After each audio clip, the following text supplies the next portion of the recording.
How are you? I'm disappointed I didn't get to see you. I know, it's so sad. Terrible. Just the absolute worst timing. Yeah, it'd be like that. I feel like everybody I know is getting the old COVID. Yeah, I feel like that too. Um, so I got back actually yesterday. I was originally going to get back today. Wow. But we decided, we decided basically, we're only like 4 hours from home. We could probably just push it. So we drove the last leg and we got home late last night. Mhm. And now we're here.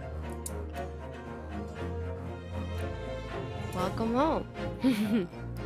We took some COVID tests last night to see if any of us got it, and it seems like we might be okay.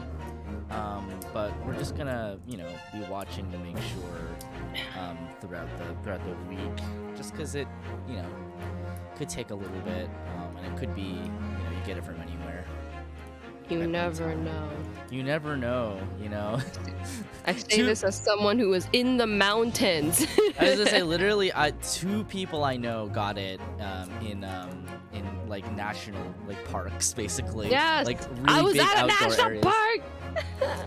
Was there any point at which you were like in close proximity to other people, or like what was going on there? I think the only time that it might have happened was like maybe if we were like at a restaurant or like at a souvenir shop or something and like with a cashier, but like also the exchanges were so brief and there was distance that like could have been that. And then my other thought that feels more likely is I don't want to believe that it's the case, but one of our group did not get it. Right. Everyone else in the group did, and one person didn't. Okay. And it makes me feel like if by any chance they were asymptomatic, right, they could have been contagious at the beginning of the trip, right? Mm-hmm. And given it to everyone, because that's if we counted back from when we got the symptoms started showing up, it would have happened at the beginning of the trip.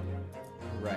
So if they were contagious at the beginning of the trip, and then they were asymptomatic, no one would have known. We would have all caught it, and then basically by the end of the trip, they would have tested negative, right? Yeah. Yeah. While everyone else is positive. So that to me is the most likely explanation because we were isolated in a cabin, Right. Yeah.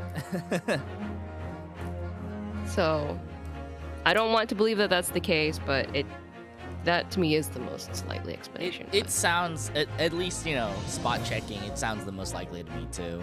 Yeah. I mean, like, you never know who's gonna get it from where or how. Honestly, I'm surprised that I haven't gotten it. Like, fingers crossed, just because, like, I work a service job, right? So, right. Like, yeah. So like, really, I'm probably the most exposed, but it seems like we've, fingers crossed again, dodged the trip corona, which we were really worried about because the flight to Dallas that we took was full. It was a full flight, right? Which was extremely nerve-wracking, and it was a lot of people going to Texas, and airplanes don't have a mask mandate, so they were like, it don't matter. I'm going to the land of freedom. I don't need no mask. Yeah, I mean, honestly, like, we could have also caught it from, or one of our group caught it from, like, the airport and gave it to the rest, but, like... Right.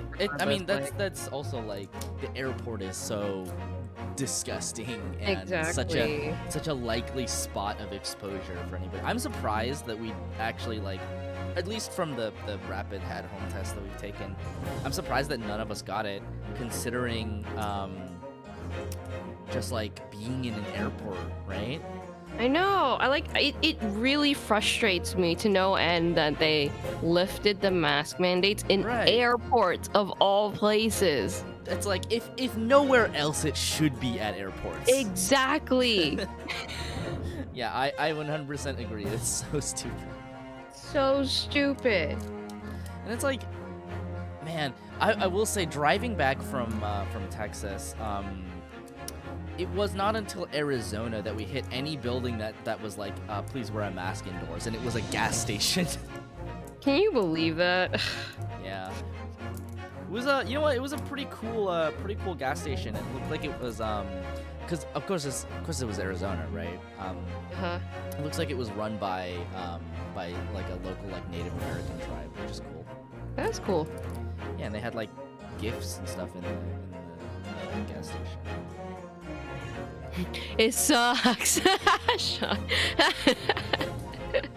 Yeah, anyway, I'm prepared to just not have to go outside for the next forever. Good lord.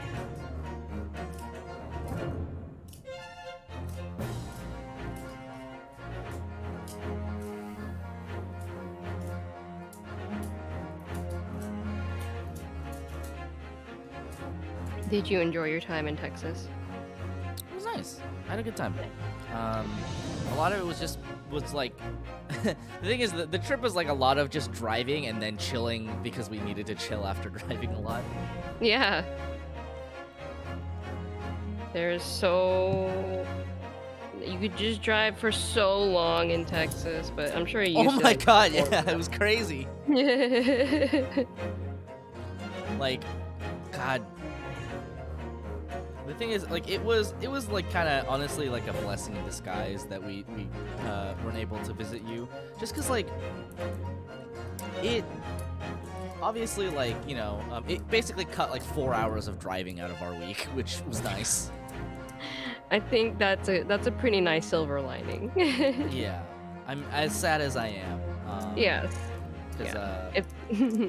I'm sure it would have been a good time. It would have been a great time. And then Bo was moving today too. Yeah, it was so funny. The timing was almost perfect. I know. Yeah, I was talking to Bo and he was like, so we're just like, yeah, it sounds like we can't really stay over there. Which, if that is the case, like we can't really visit. Yeah. Unfortunately, because like it'd take 4 hours to drive down, we'd hang out, and then it'd be like another like 3 hours to Austin, and it's like we could hang out for like an hour, and it just wouldn't be worth it. Sadly, but it's okay. Yeah. Yeah, it was funny because I realized I hadn't talked to Bo since like last year, probably. I think maybe yeah, maybe even 2020 even. No, I think I messaged her like in 2021 briefly for some reason or another. But we don't talk like super often, so it was pretty funny. We were catching up. Aww. And then I forgot that Bo is like from the Bay Area. I was like, oh yeah, I live in Fremont now. It's like here, because like I'm used to talking to people that have no idea what Right. What the Bay Area looks like. Right. And she's like, I know what that is. Like I grew up in Palo Alto. That's right. I grew up there. How dare you? I'm like, oh, God. Insulting my intelligence.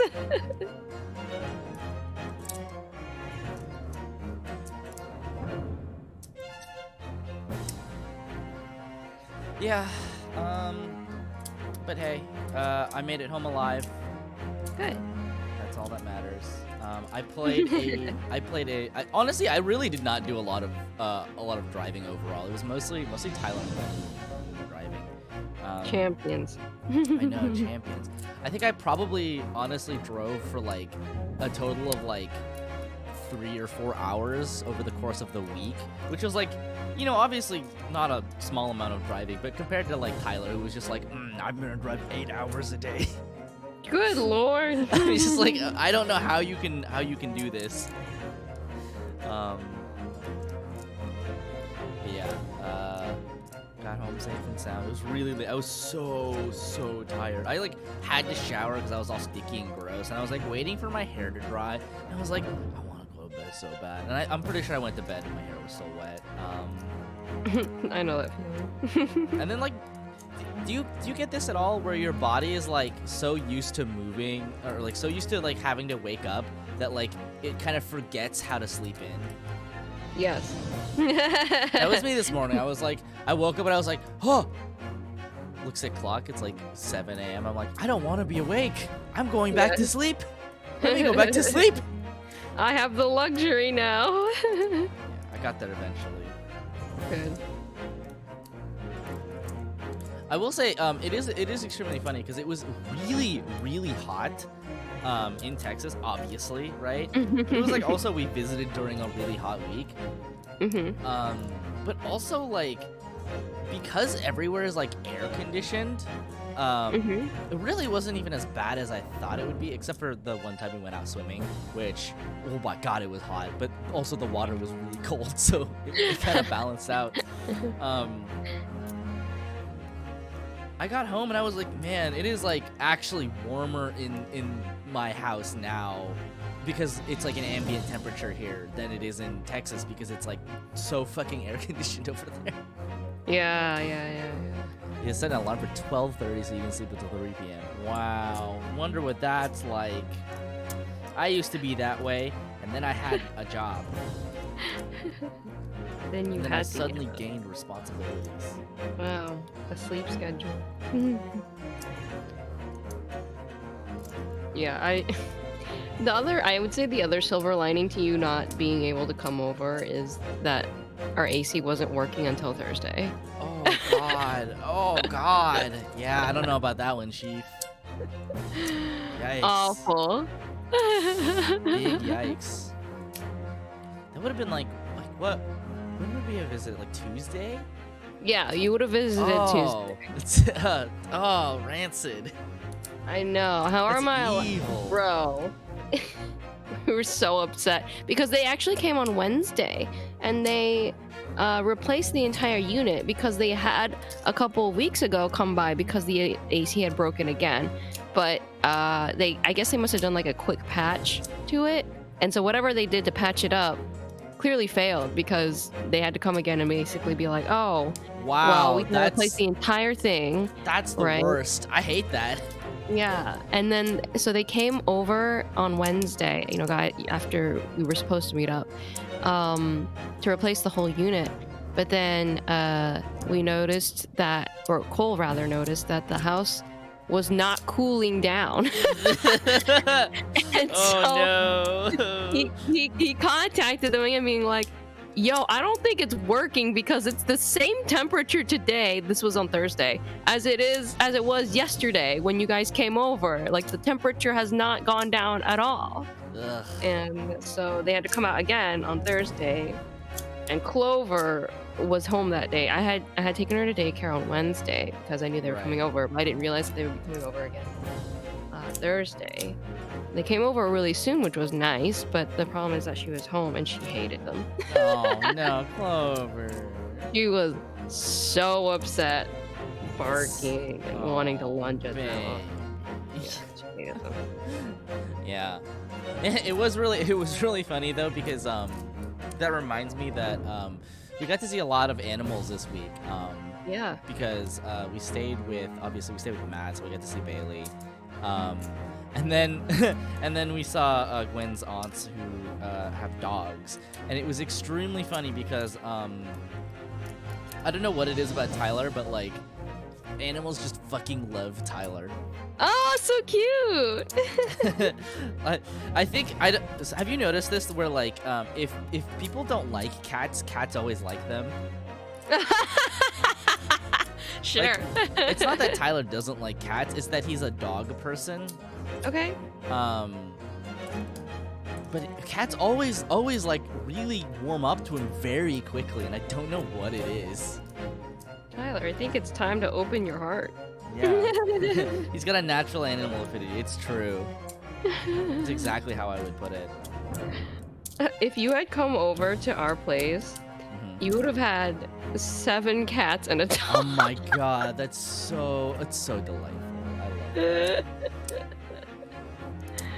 It would have been so glorious.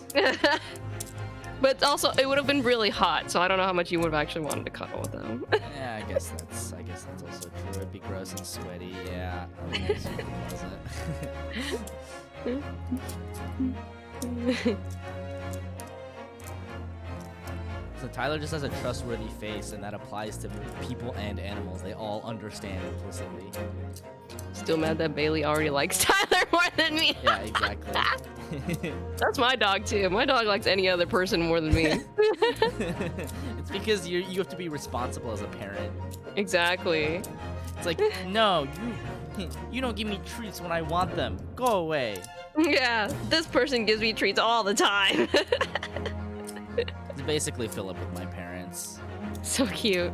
He's just like, they give me treats. You don't give me treats. And I'm like, yeah, because you shouldn't be eating so many goddamn treats. Clearly, y'all come back to help me move and we go to Renu's. Let's go. Yeah, let's go to Renu's house. Yay. I'm sure I'll visit at some point.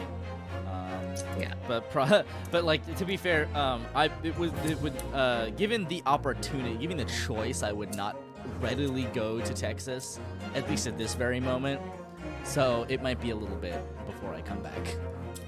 I was thinking, like, rather than you come to Texas again, that I would go to California next I was time. gonna say, you should just come here. Like, it's nice. We have space on our couch.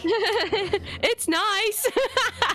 It's nice. It doesn't get to be like butt fuck 1,000,000 degrees. And we also have AC if it does get warm. Yeah, there's lots of stuff to do here, and you don't have to drive 4 hours to get anywhere. Yeah, That is what I would classify California as. Just nice. It's nice. It's nice. It's nice. I haven't been since that last time we met up, like 5. 6 Really? years That was the ago. last time you were in California? Holy shit. No. That's crazy. I would have thought you'd at least fly out for like a con or something. No. So I was thinking, like, maybe what I'll do next year is, like, I could fly out with Cole to AX and help him at AX, and then, like, Right. either before or after the convention, we could come see you guys or something. Yeah, that'd be super fun. Yeah, I think that'd be cute. I mean, I was just making fun of Texas, but there is the same distance between LA and San Francisco that exists between any Texas cities. That's fair. So, That's fair. yeah, I mean, you'd have to find a way to get down there, which Yeah. most likely would just be taking another flight. Yeah. But I mean, yeah. Obviously, you're always welcome. Cole is always welcome. We have couches. Yeah. They're super comfy, and Ooh. they're huge. They could fit like 2 of you. Oh, let's go. Like two Renus end to end could fit on one of our couches. I actually don't remember how tall Cole is. He's 5'8". Okay, so like a 2 inches taller than I am. Yeah. Yeah, that's fine too. Yeah, you should come out. I'll show you my favorite ramen place in the world. Yes, you gotta show me all the food. There's a lot of great food around here. Good.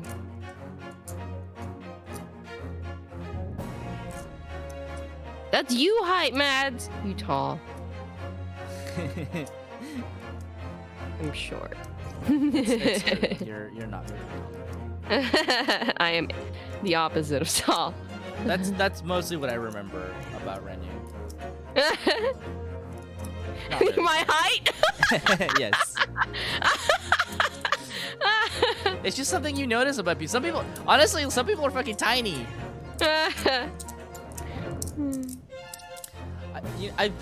It's funny because I'm pretty sure that in our friend group, I'm like on the upper end of the height spectrum. You are. Which is like, what's going on? The average height of our friend group is not very large. We have a lot of friends who are like abnormally small too. Yeah, Vivi is smaller. He's tiny. She's tiny. It's funny. It's funny because like it's that way, and then like I go to my friends and the people that I live with, and I'm easily the shortest person. Really? That's funny. Yeah, my friends are freakishly tall. Wow. Sean's No like, wonder Mads is saying they're average. Yeah. Like, Sean is like 5'11". Oh, wow. Steven is like 6'4", 6'5". Oh my god, dude! Dan is like 6'3", 6'4". I know. Why is 6 foot evil. the norm here? I don't know. Steven is so tall. It's true. Just wait until we add my partner. Wait, how tall is your partner? Oh my god. Being below 6 foot is abnormal, I guess. I guess so, according to my friend group.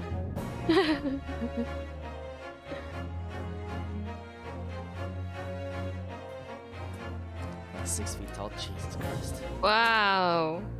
It's fucking evil. You thought you were 6 feet? I don't know. You might be 6 feet. You come back to me about that. Last I heard, you were really hoping for that last foot or that last inch.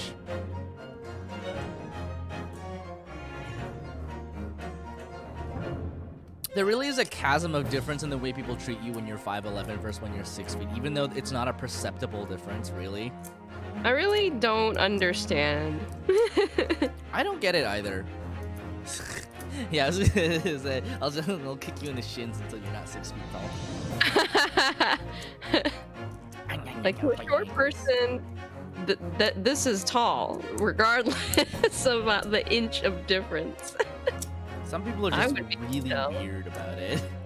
I have to look up to see your face. That's how tall you are.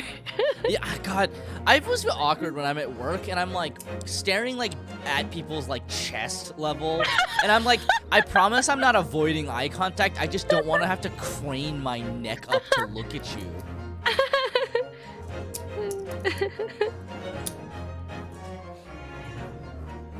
Okay, anyway, you want to start playing Ace Attorney? Yeah. Let's play some Ace Attorney.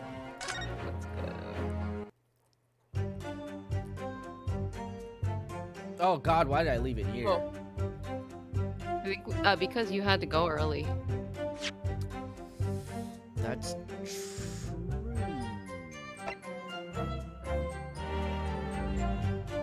I guess, is it this way?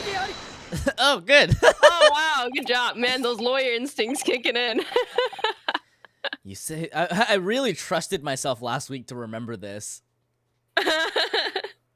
You say that while the weapon remains in the body, there's very little bleeding. Is that unequivocal? Look, there was no blood on the experimentation stage, even though that's where the fellow was stabbed. The only explanation for that is if the screwdriver was still in his body, stopping any heavy bleeding.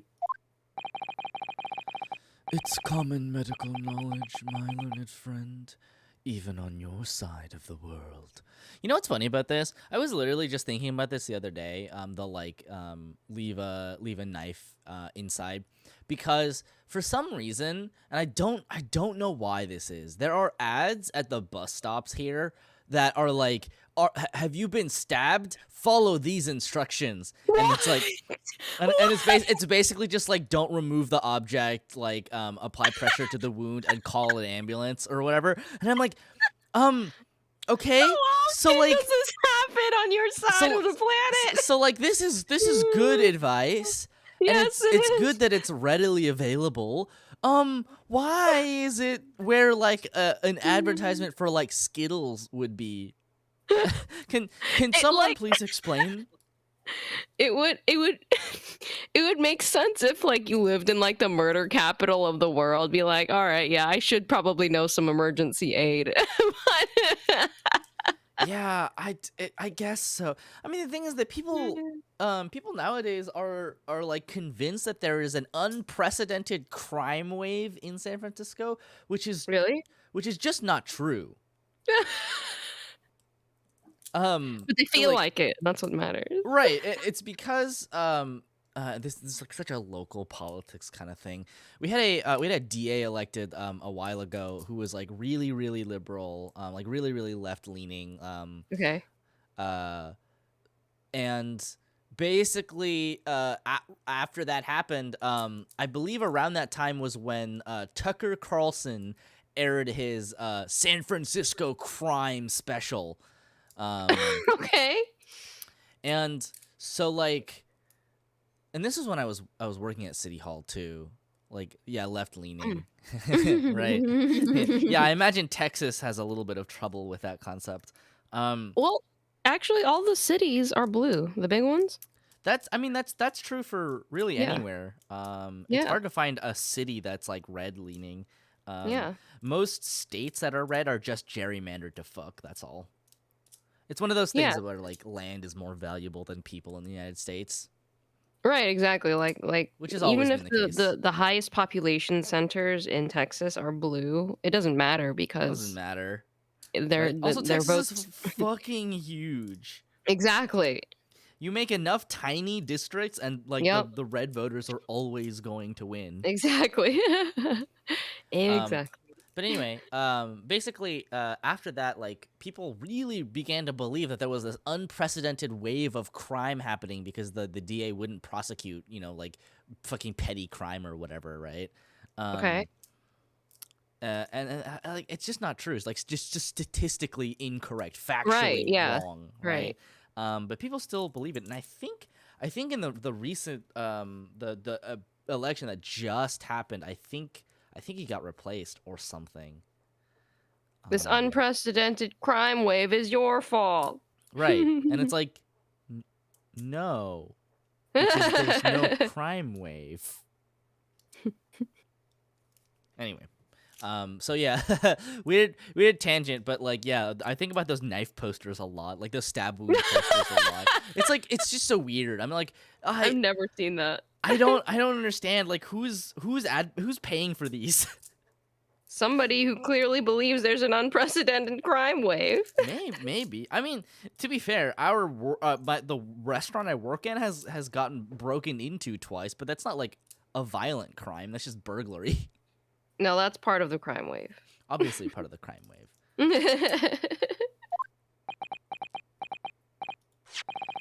Yes, but about the screwdriver. Chicken crimes. Yeah, Chicken crimes. There's nothing to steal in the chicken restaurant. It's just like it's like $75 worth of cash if they can even find it. I just got reminded of that Korean movie about the fried chicken and the criminal or the police that like.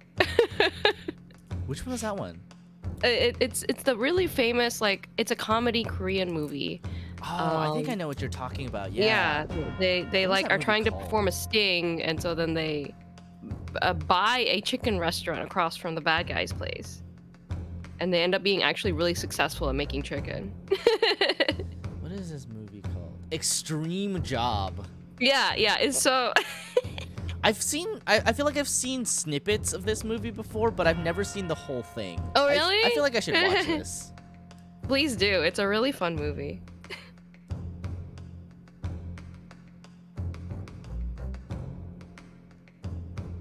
Oh, that's right.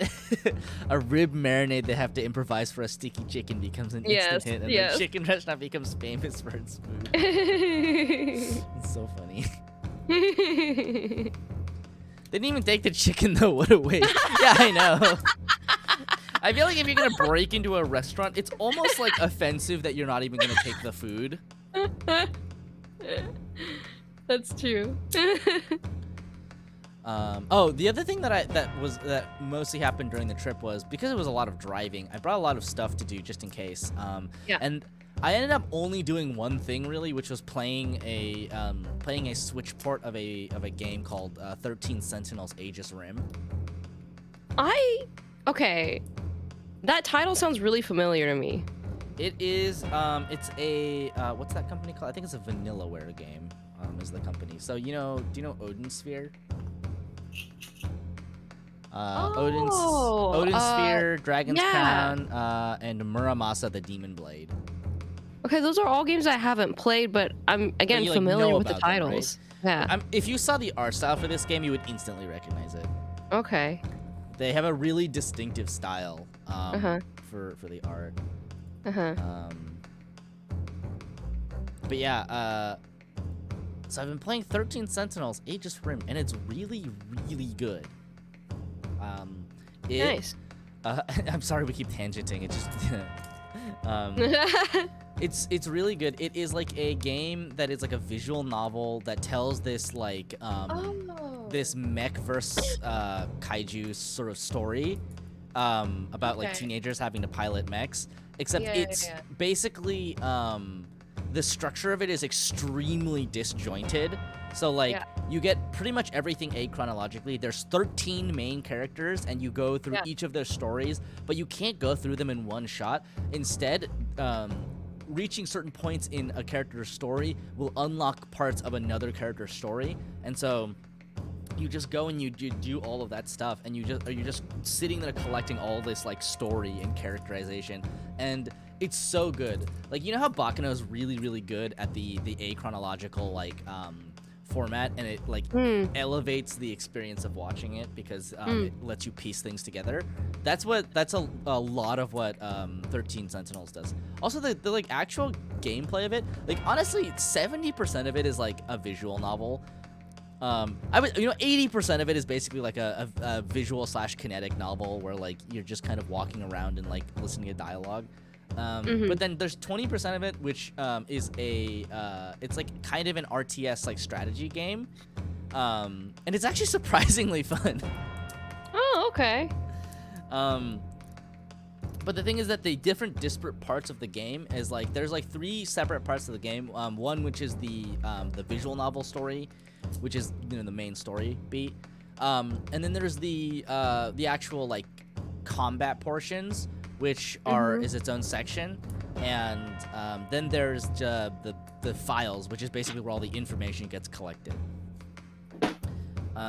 And you have to reach certain points you can basically address any of them in any order, except that there is a like certain characters, like their stories get locked off until you finish like X stage in the game. Okay. And then I think certain and then in response, the other part of it is that the extra waves or like the extra zones don't unlock until you reach a certain point in the story, in the visual novel portion. And then doing the combat portions gives you points which let you unlock like lore pieces, and then also doing the visual novel gives you currency which you can use to buy upgrades for your the actual combat portions. Super fun. Really, really great game. I've sunk like 20 hours into it this week, which is impressive. But also, to be fair, I remember I watched a review of it a couple weeks ago, and they said that the story was like the writing was like actually like shockingly it's good. super good. Yeah. Yeah. It's funny because I wouldn't say that Vanillaware is like that well known for their writing necessarily. Sure. I think people like their games because they have a really unique visual style to them. Yeah. And the animation is always super pretty. Yeah. And the gameplay is usually really fun. So, although what's funny is that I feel like Muramasa the Demon Blade has like some DNA, definitely some common DNA in the story and writing. But yeah, it's good. It's good. I would Okay. highly recommend playing it. Cool. It takes a little bit to get into it. The prologue itself is like, like the tutorial is basically like a couple hours. Ah, I see.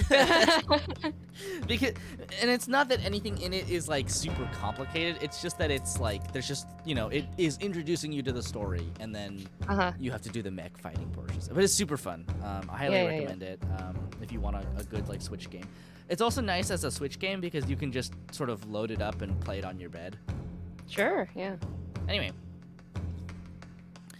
the thing is, we actually saw it at the scene ourselves on the experimentation stage. What? It was on the floor by the wreckage of the machine, poking through a metal grill.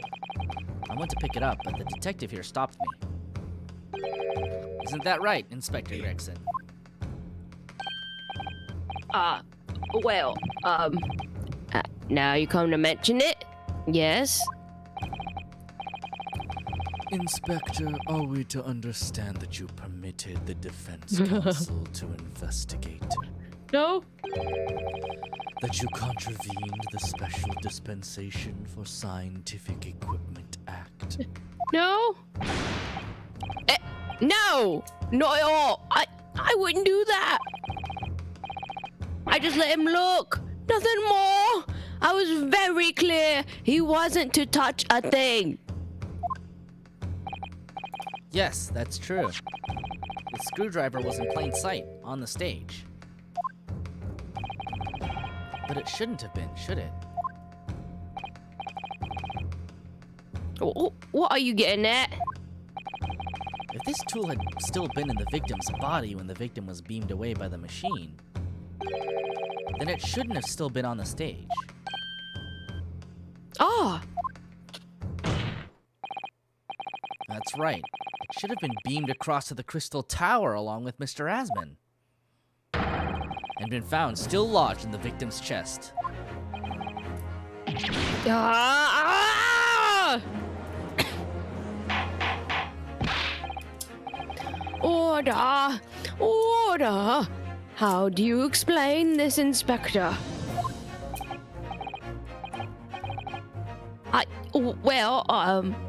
I don't.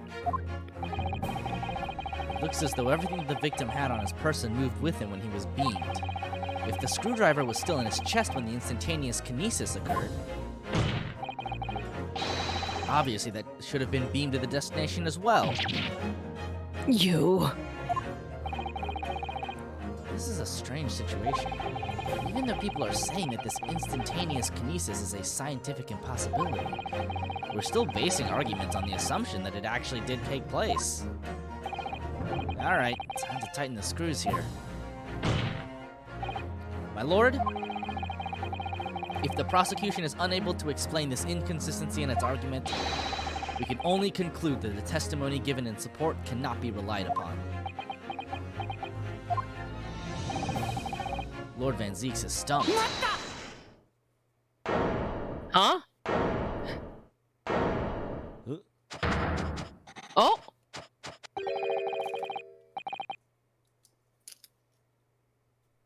Do you have something to say, witness? Yes, I knew it! It bears out. The equations hold. Mr. Naruhodo, don't worry! About what? Without delving into the details, there is no inconsistency. What? Even if Andrew had been lodged in Mr. Asman's chest, my trusty tool wouldn't have moved. Andrew remaining on the stage is consistent with my calculations. What? Bro, I'm trying to save you! Stop arguing with us. Oh, yeet. Oh. It would seem your illusions have been shattered. Clearly, we should hear the accused's explanation. Or should I say, this brilliant scientist's explanation?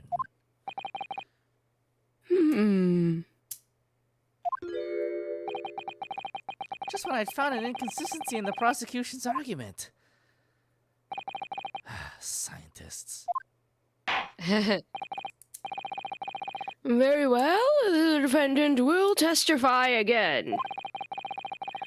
Provide us with the scientific explanation as to why the inconsistency asserted by the defense fails to hold. In the name of Apollo, I will, my lord.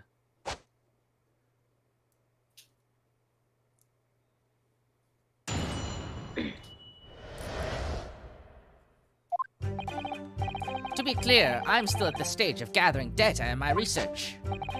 My hypothesis states the kinesis cannot transport metal, though, hence the metal weapon would have stayed put. In other words, the point just raised by Mr. Naruhodo isn't an inconsistency at all. Mr. Asman was the patron of my research. Without him, my work wouldn't have been possible. Now I have a duty to protect the incredible machine that we built together.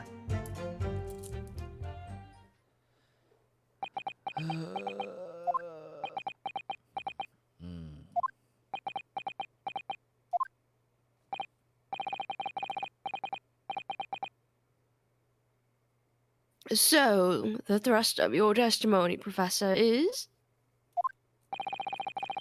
That based upon his hypothesis, metal objects cannot be moved by this method of instantaneous kinesis. In other words? In other words, since the screwdriver is made of metal, even if it remained lodged in the victim's chest, its subsequent discovery on the stage, despite the victim being found elsewhere, is not an inconsistency. He's gonna die to protect his Right. machine. Yeah. Well, this guy appears to be wearing glasses. This man appears to be wearing some metal glasses. Oh.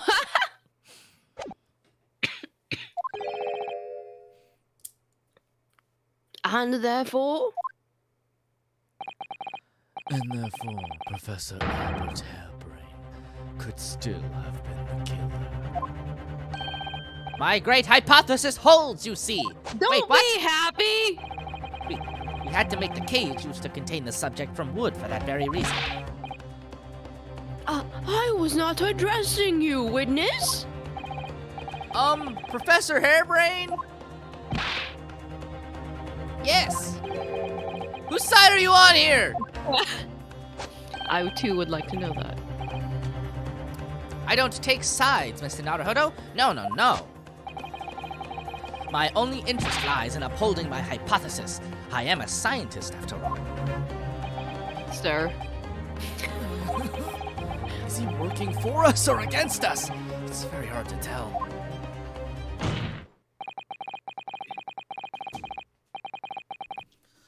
Let's see how you cross-examine this testimony, my Nipponese friend. Yes, fire away, Mr. Naruhodo.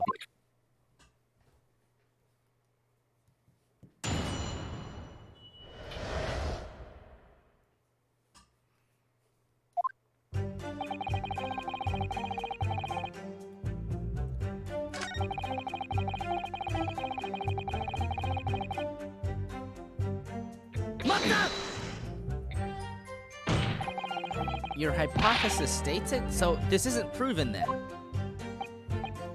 No, of course not. It's merely a hypothesis, but a good one, based upon thousands of calculations. But it is widely known that metals can't be decomposed by electrolysis. Yes, of course, so I am right. My hypothesis is clearly correct. What is it about incriminating himself that makes this man so happy? It's the whole reason that the birdcage is made of wood, you see. Sorry, the birdcage? Yes, that's what I call the C obtusa cage in which Mr. Asman was placed for the kinesis.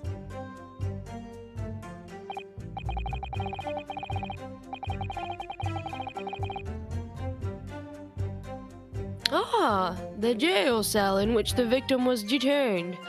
It does indeed seem to be made of a timber of some sort. I'll thank you not to refer to it as an instrument of incarceration, your lordship. In short, any weapon lodged in the victim when he was beamed away by instantaneous kinesis would have been left behind on the stage if it was made of metal, correct? Yes, that's it. Yes.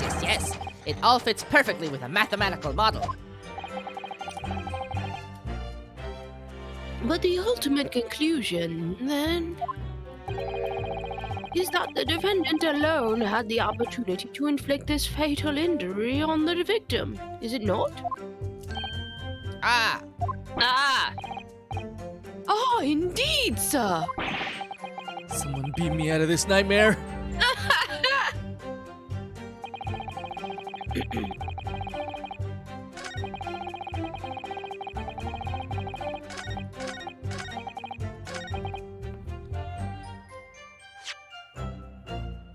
wonder if we can just present it now. Oh yeah, we can. Oh, get in there. Professor Hairbrain, you say that according to your hypothesis, nothing made of metal can be beamed by instantaneous kinesis using the machine you made. Is that right? yes, that's right. Spot on. Exactly correct. In that case, I'd ask you to have a look at this photograph that was taken at the scene. In particular, I'd like you to pay attention to the victim's face. You can clearly see that Mr. Asman is wearing a pair of spectacles with a metal rim. What? Metal? No! Metal can't... That's not Metal? No! We've already established that the proposed murder weapon, the screwdriver, was found on the stage. However, if your hypothesis correctly predicted that outcome, it should also have predicted the metal-rimmed spectacles would be found in the same place. Ah! My hypothesis! My hypothesis! Professor Hairbrain, this isn't easy for me to say, but your hypothesis is clearly flawed.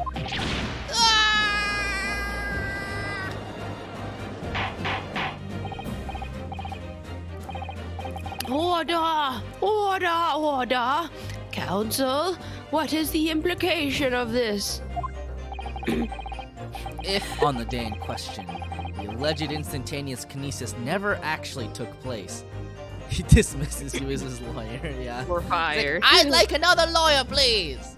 And it's entirely possible that the victim was killed somewhere other than on the stage. And in that case, someone other than the defendant could have been the culprit. But my hypothesis is sound! I proved it that day. The experiment was a success. The experiment was proof of all my work. If I could say something here, in my capacity as a fellow of the Royal Society.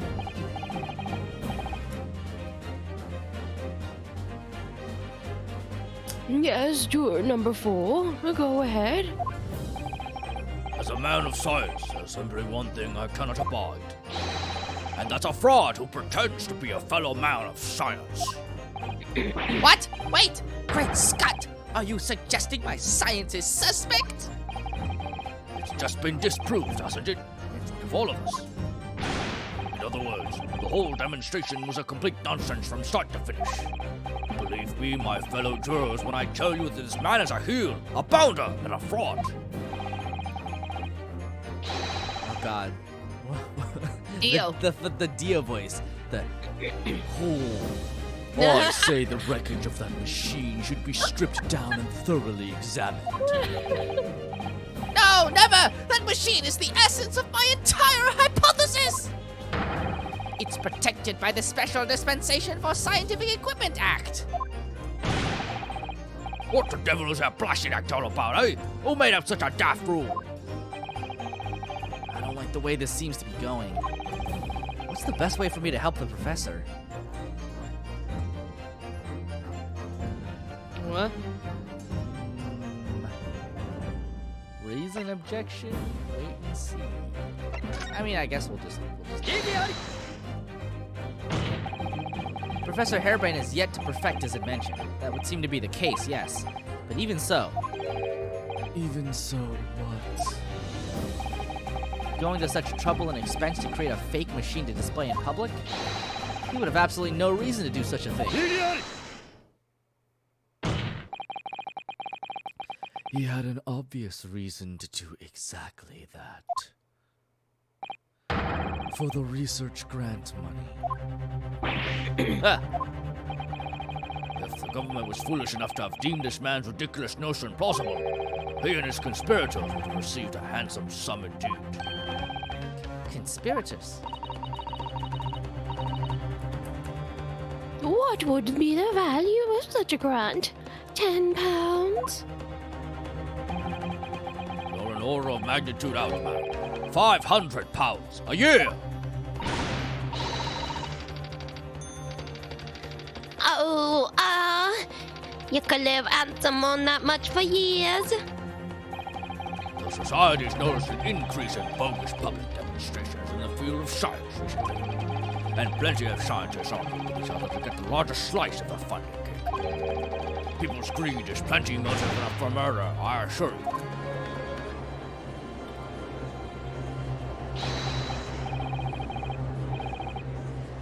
No, I haven't deceived anyone, least of all the government. My hypothesis is sound. The science is sound. Please, you must believe me. No matter how unbelievable this hypothesis may seem to you, ladies and gentlemen, the fact remains that the victim was transported instantly to the Crystal Tower. which means that the experiment was a success. Ah, Barrack! And therefore, the only person who could possibly have committed this murder is the accused. What a shit show of a trial. This is so funny. Such a mess. Like, everyone's like, there's no way that this could possibly have worked. Van Zeeks is like, this could have worked, and it proves you're the murderer.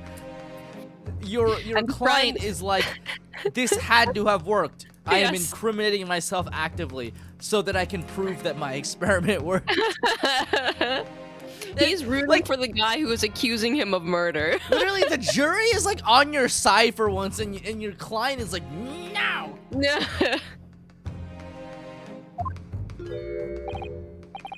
Ah, Barrack. Where is this heading? I have no idea. My lord, if I may. Yes, Lord Van Zeeks. The prosecution would like to summon new witnesses to the stand. New witnesses? What would be the nature of their involvement? They were spectators of the demonstration at the exhibition who were occupying special seats. Eyewitnesses. Very well, the court grants the prosecution's request.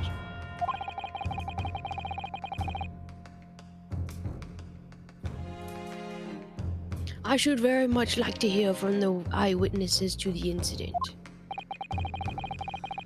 The prosecution's stance is clear. This experiment was no pastiche.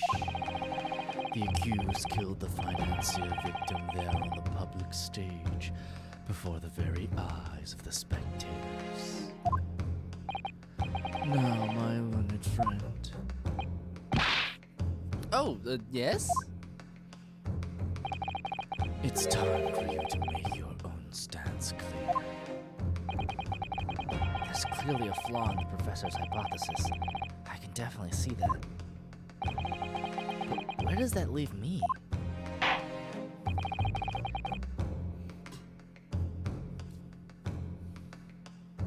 We shall take a short recess now, during which time the prosecution will prepare its new witnesses to take the stand.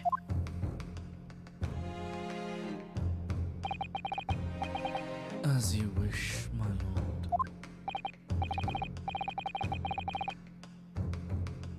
Good.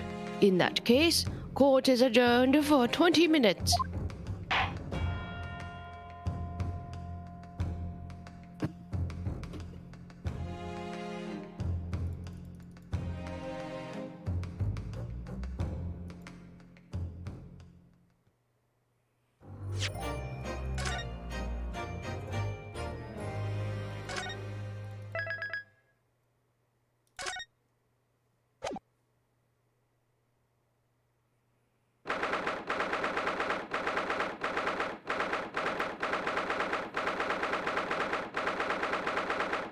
I'm gonna get some water real quick before we continue.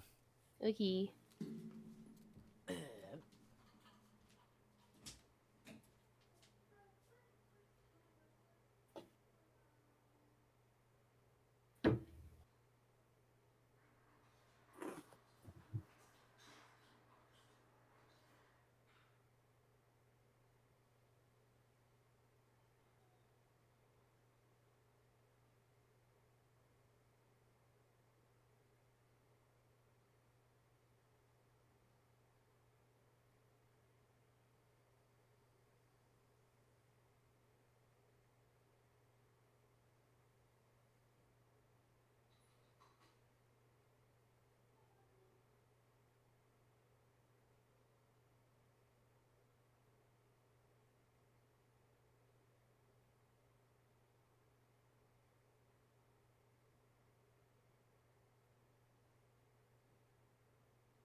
I am back.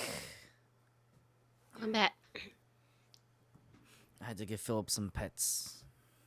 Very necessary. Yes, very important. I was away for a week. I had to see my I know. 23rd October, 10:44 a.m. The Old Bailey, Defendant Santa Chambers.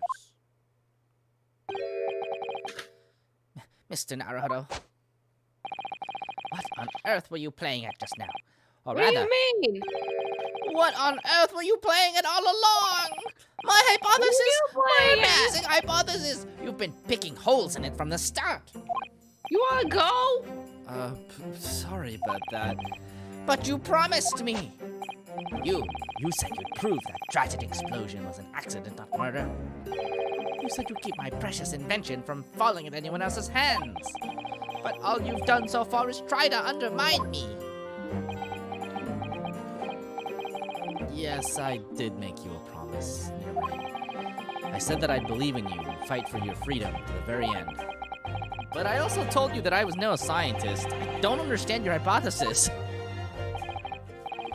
The fact is, there's an undeniable flaw in your logic, isn't there? But if I just run through some equations... Yes, you see, it's because my work is incomplete. Perhaps it is. Nevertheless, a man died as a consequence, didn't he? Oh. Oh, no!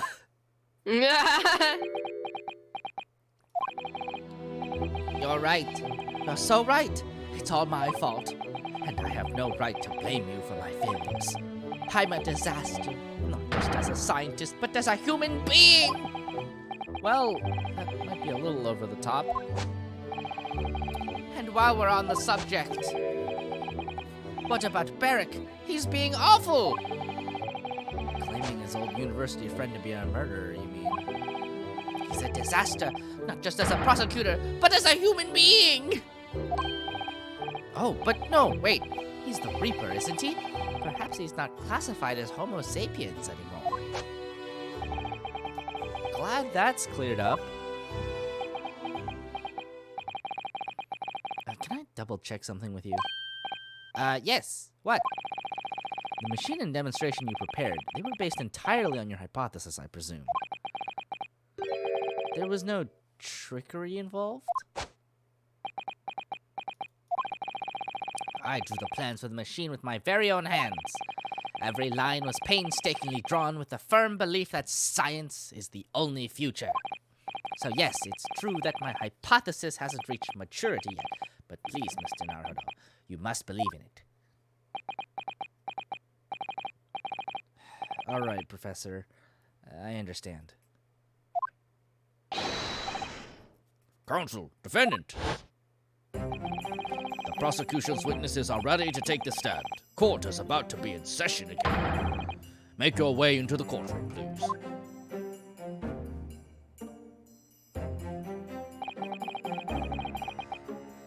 It all hinges on that demonstration.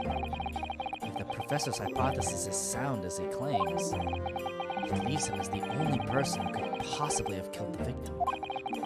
But on the other hand, Mr. Sholmes was adamant.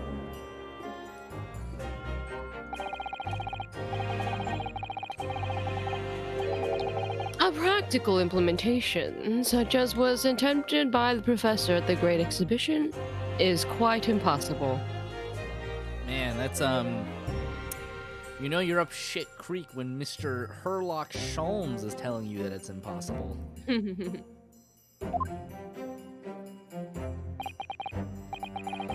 So really, what should I be trying to prove here?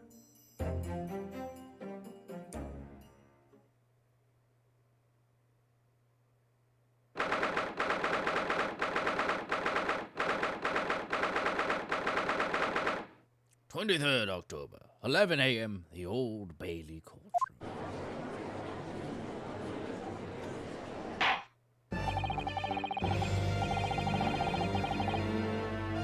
In the name of Her Majesty the Queen, I hereby reconvene the proceedings of this court.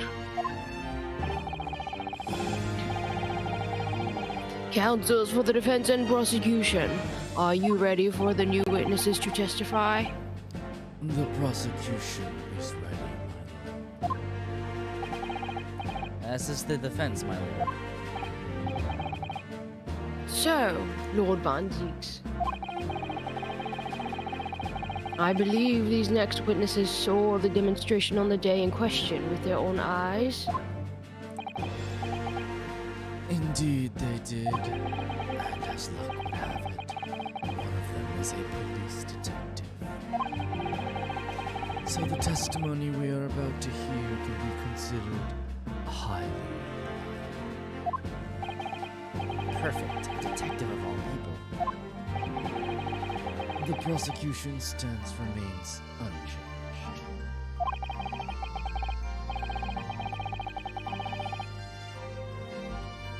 Though it ended in tragedy, the demonstration the day in question was scientifically sound. And consequently, the sole person with the opportunity to have committed this act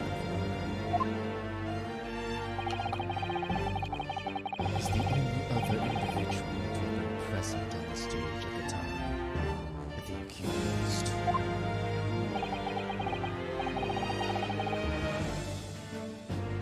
Thank you, counsel. The prosecution's position is clear. So bring forth your witnesses now. Bailiff, show the witnesses in.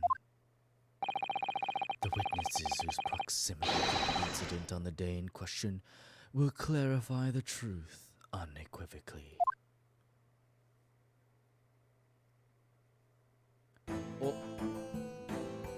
Hello? What is going on here? Witnesses, state your names and occupations for the court to hear.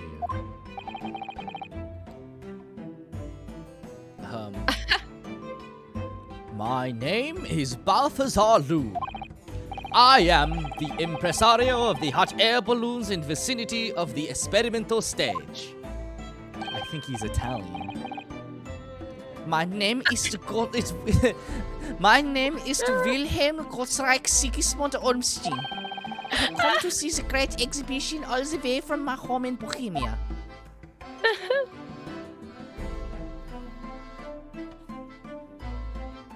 What?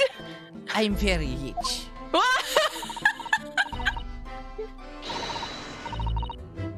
Inspector Gina Lestrade, Scotland Yard. I'm a great detective. Even Sherlock Holmes agrees. I was on security duty at the exhibition, and I got to go up in one of them balloons. It was amazing. Gina, again. No, but she did mention that she'd seen the disaster from up in a balloon, actually, didn't she? Man, she clearly loved every moment of it. So cute. There were 3 balloons flying near the public experimentation stage when the incident occurred.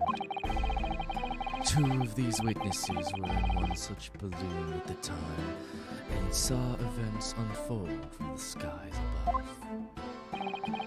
You make it sound like they were in the clouds. It was only an altitude of circa 60 feet, very low. Well, you can't see nothing if you fly too high, can you? 60 feet, about 18 meters then. Thank you for your introductions. Now, will you give your formal testimony for the court? Kindly describe what you witnessed, especially those of you who had a vantage point above the stage.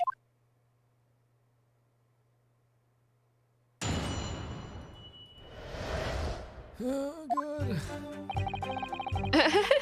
It was an incident terribile. I am only grateful that my balloons were not damaged. I'm so sorry to the entire country of Italy. We should apologize to all of Europe. I'm sorry, Europe. Collectively, we need to say sorry to I'm Europe. inventing racism. there's this huge bang from the stage, and then the next second, another bang in the sky beside us. And from amidst the smoke, a cage appeared out of nowhere. Oh god.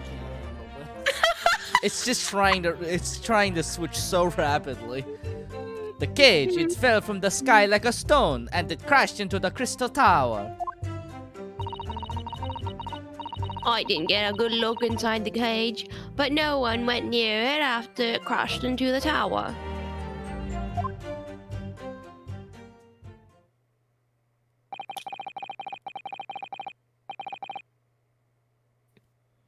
A most extraordinary collective account, I must say.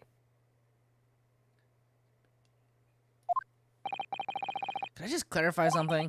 There's a detail in the witness's testimony that I've not heard any mention of until now. Specifically that there were 2 explosions? More precisely, 2 explosions in 2 separate places, yes.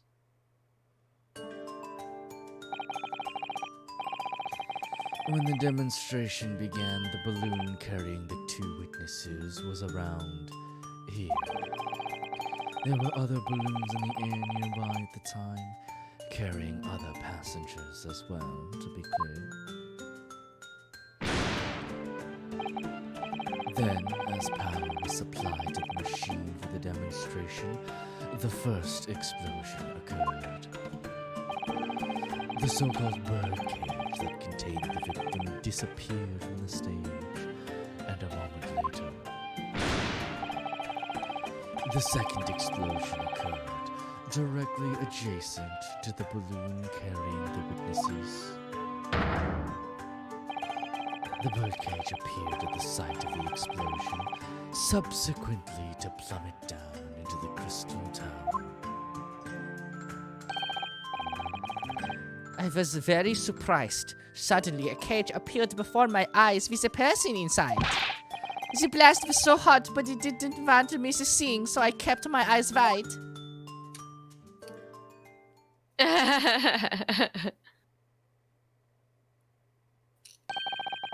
I still have lots of money. This fucking kid. I need to calibrate. I need to calibrate. When was the last time I did a German accent? Just break ich containment und spiel Fortnite, yippee!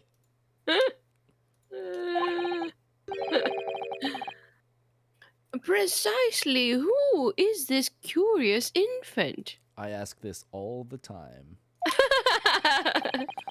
I'm told he is a young noble of Bohemian royalty. Apparently disguised himself in order to steal unnoticed into the great exhibition. Yeah, I am here in London on a sightseeing trip with my elementary school. We will have the benefit of a child's point of view in the testimony. Do we really need that? When I remove my mask, this is what I look like. Oh, yes, I see. A delightful face, I'm sure. Wait, a Bohemian noble?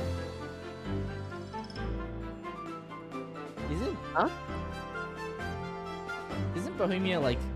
Let's see. As a duchy of Great Moravia, later an independent principality. Bohemia became a part of Czechoslovakia, defying claims of the German-speaking inhabitants. Oh, okay. So they spoke German, but they got absorbed into Czechoslovakia. Okay, makes sense.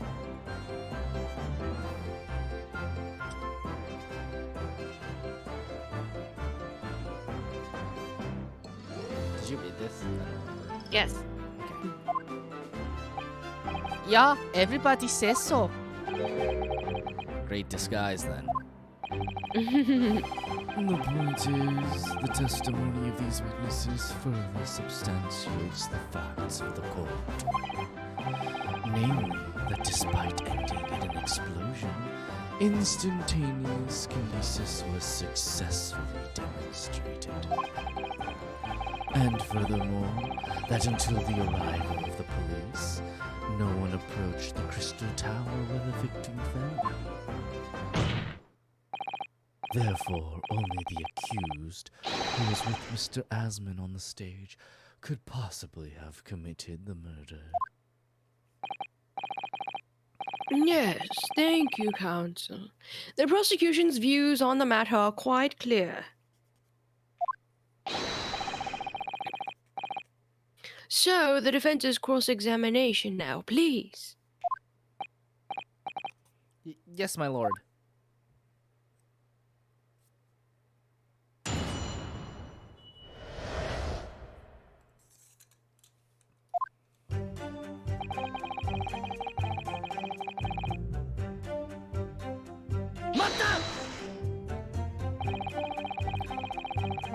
There were 3 balloons flying above the experimentation stage at the time, I understand. Si, all 3 of them, my bellissimi bambini. They are very popular, senor. Some people will pay 10 pounds for one round. 10 pounds? That's more than my annual stipend!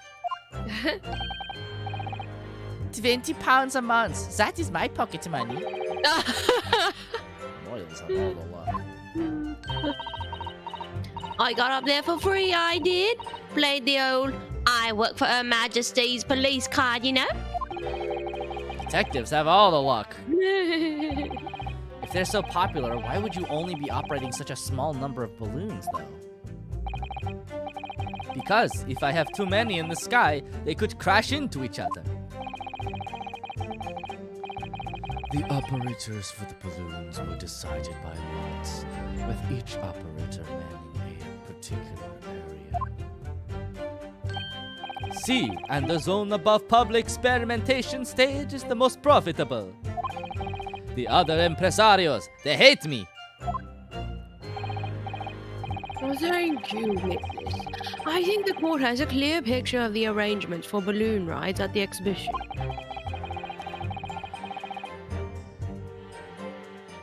Perhaps we could hear more about what you actually witnessed of the incident? Right, I can fill you in there, my lord.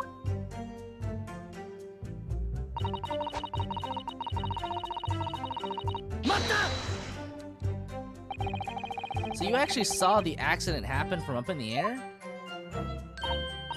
Yep. Isn't it amazing what a detective gets to do, eh?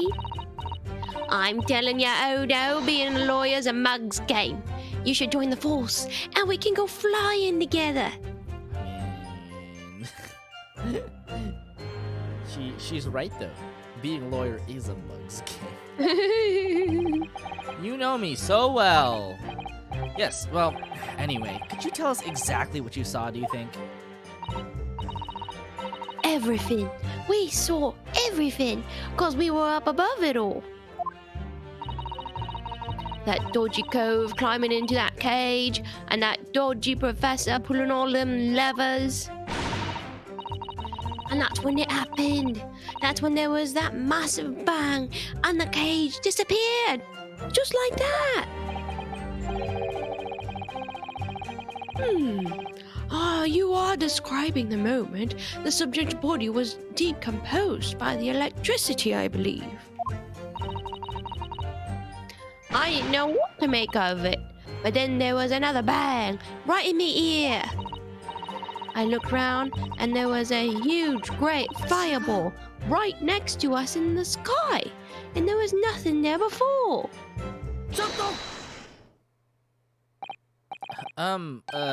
Master Gotts? Does your memory of the day differ?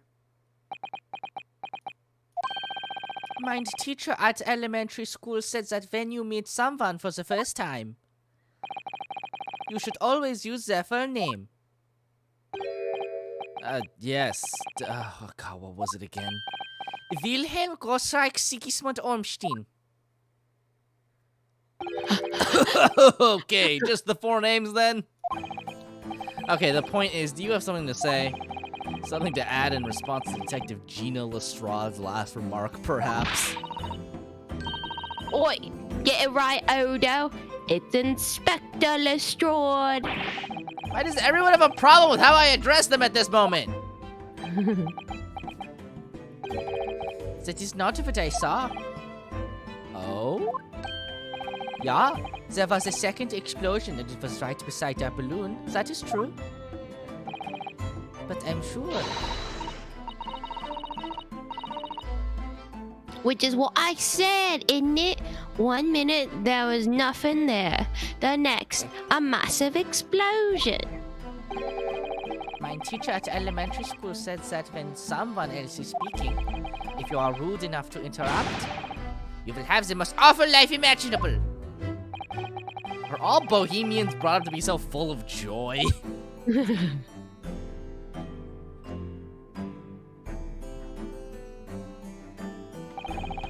Just before the second explosion happened next to our balloon, I clearly witnessed a green balloon flying in the sky. A green balloon?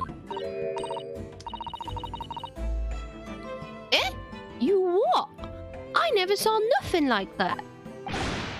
Well, I did. I saw it. And you can't say I didn't. I will complain to the council. I will cry and scream. My testimony is the truth. I am Bohemian Prince. You cannot say it's a lie. That is not allowed. All right, take all the balloons. Tisk, playing the bleeding royalty card, are ya? Typical. Says the orphan who likes to remind people she works for Her Majesty's police. In that case, young man, I must ask you to amend your formal testimony. In the interests of cordial national relations between Great Britain and Bohemia.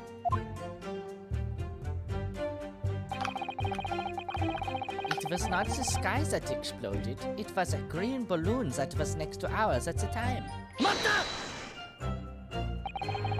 A green balloon, you say?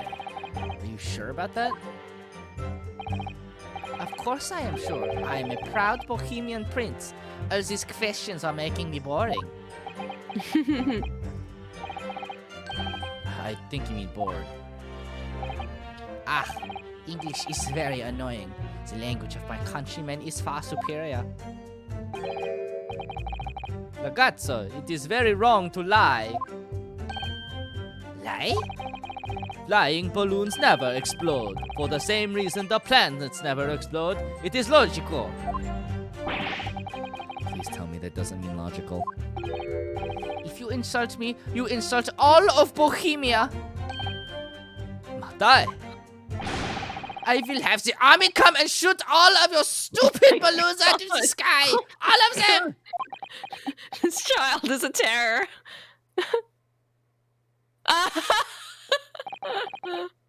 Here you are, Your Highness. If only all international incidents were so easily resolved. Now that peaceful relations have been restored here in the courtroom, perhaps we could return to the testimony. Did you also see the moment that the cage materialized, Mr. Looney? No, I did not see the explosion myself. However, Hi, Brandon.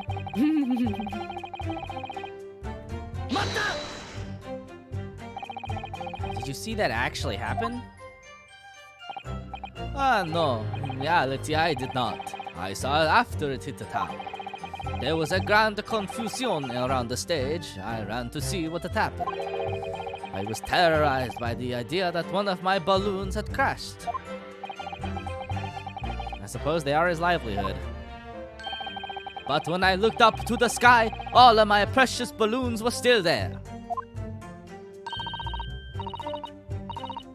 I saw it though.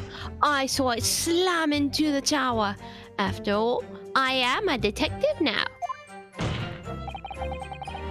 Tell us what you saw, Inspector Lestrade.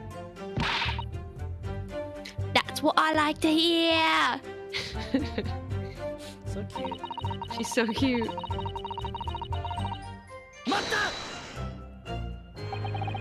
Was it you who gave the order to keep people away? Use your head, Odo. How could it have been me? I was up in the balloon, weren't I? Right. So, 'cause I weren't available, it was the boss who had to leg it over there. He was getting shoved and kicked all over by the panicking spectators as he tried to sail off the scene. It was a real sight to behold, I can tell you. Amazing. Poor Inspector Gregson. So anyway, I couldn't see the cage that well because of all the smoke. And I didn't really want to see, to be honest. I was scared out me wits. Keep it together, Inspector. The prosecution really is asserting that the demonstration was genuine. What if it was actually some kind of switch-around trick instead? That would mean that the victim was never actually on the stage in the first place. The 2 explosions would have thrown everyone watching into a panic for sure. I think I need to find out more about what exactly people saw at the time.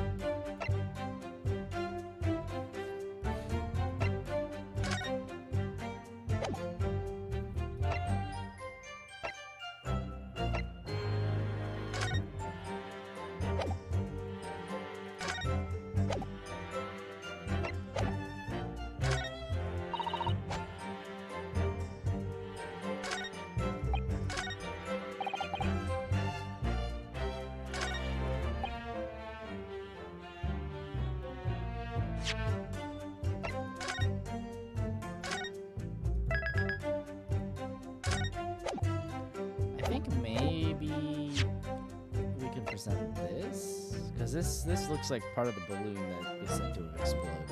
Yeah. No!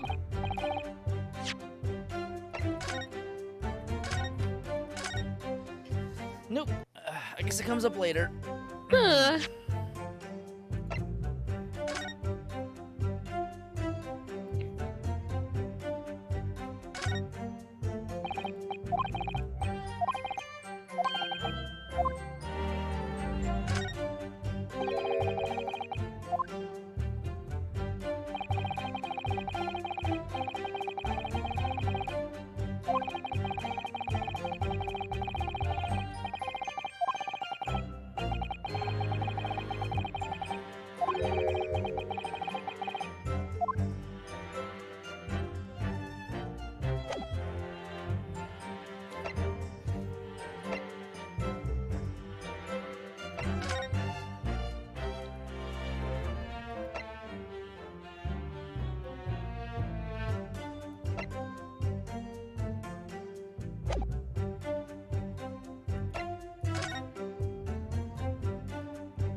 Oh, there's some sort of lever here.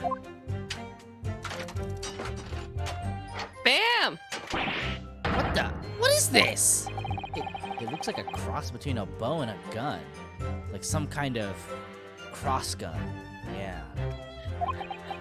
I think it's probably used for the same thing, too. Crossbow. Crossbow. This groove here must be where the arrows are loaded, I suppose. So I was right. It's a sort of bow with an automatic firing mechanism. This would be perfect for someone like me who catches his ear with a bowstring 2 times out of 3. In fact, if I'd had one of these, maybe I could have beaten Cosma in Kudo archery training. Aw, Cute. so cute. Looks like you wind this around in order to draw the bowstring back and create tension. You must be able to fire arrows with a huge amount of force using this device then. In fact, I would imagine it's far more accurate and powerful than a Japanese longbow. Ugh, I really had no idea what I was picking up when I spotted this at the exhibition grounds.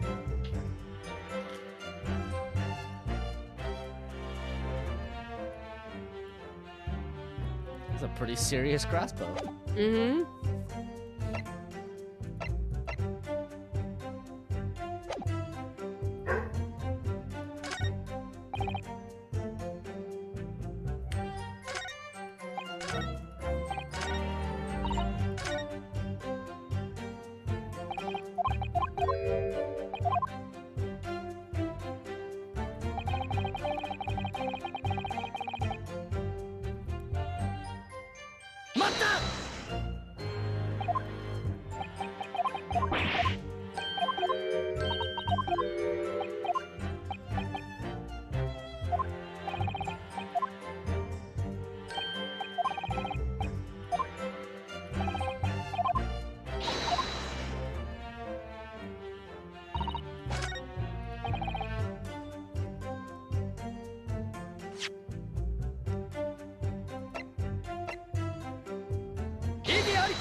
What are we meant to do here?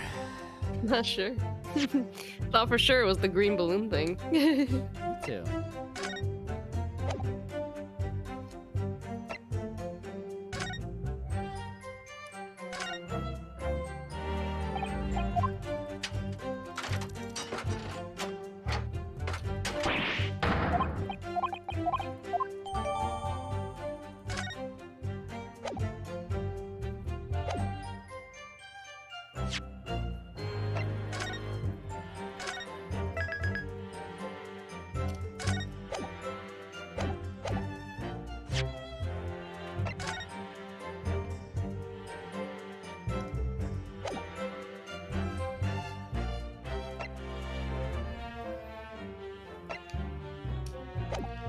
Maybe it's another statement.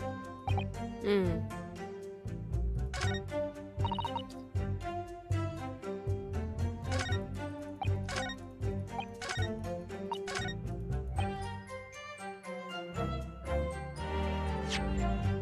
Maybe here. Aha! Nice. I was like, okay, all right. Mr. Luna, in your testimony, you said that all three of the balloons you had operating at the time were undamaged. See, that is correct. If they had been caught in the explosiones, it would have been terribly. Terribile. God. I wonder if you might know what this is? Ah, I think it may be... See, part of a balloon. A burnt piece of the fabric of the envelope. Sorry, the envelope? Pardon, that is the large round part of the balloon which becomes filled with hot air. It is made from very thick fabric lined with rubber. You do not want it to rip when you are in the sky. Just as I thought. This piece of cloth was found near the experimentation stage. In other words, as Master GAAC testified, a green balloon did indeed explode that day. If all the balloons in the sky above the experimentation stage belong to you, Mr. Luna, then your statement that they were all undamaged clearly contradicts the evidence. No! Or his hat exploded. Who exploded that day? Why didn't the man say so? Maybe everyone would ask him. Oh no, I haven't just spent 10 whole pounds for the experience. How awful. Seems to me like those things crash 50% of the time anyway. The instantaneous kinesis did occur, but after the explosion on the stage, the point of materialization shifted to a location occupied by a balloon. Causing the balloon to explode? Yes, eminently plausible. An unfortunate traffic accident, as it were, but it changes nothing in the pertinent facts. This I cannot accept. Why not, Mr. Luna? You are suggesting that I am a liar. That persons died in the balloon incidente. There's no need to get fire out this one. The victim was the sole fatality that day. That's right, and I prove it. Balthazar Luna is not a liar. There was no such balloon in the sky. It is non possibile. You're saying it's impossible. Why? This court has more important matters to discuss than the number of balloons that were operating that day. Hey! We can't ignore the fact that nobody appears to have known anything about this other balloon until now. My lord, the defense calls for further testimony from Mr. Luna. I concur. There's clearly more to the truth here than meets the eye. It's imperative that we clear up the issue of this phantom balloon, I feel.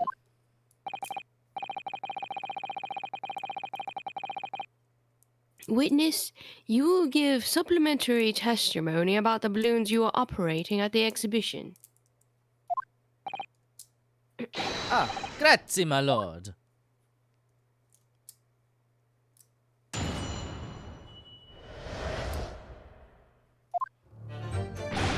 As I said, Balthazar Luna is no liar. Every balloon I had in the sky landed safely. All 3 of my balloons were carrying passengers. If they fell to the ground in an esplosione, what a catastrophe.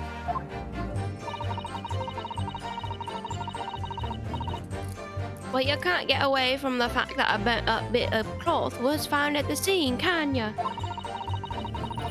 The coppers at the yard reckoned it was probably some debris thrown from the explosion on stage.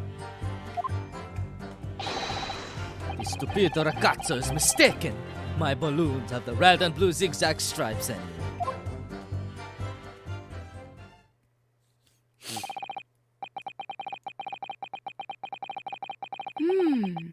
So your assertion is that the balloon this child saw was not one belonging to you?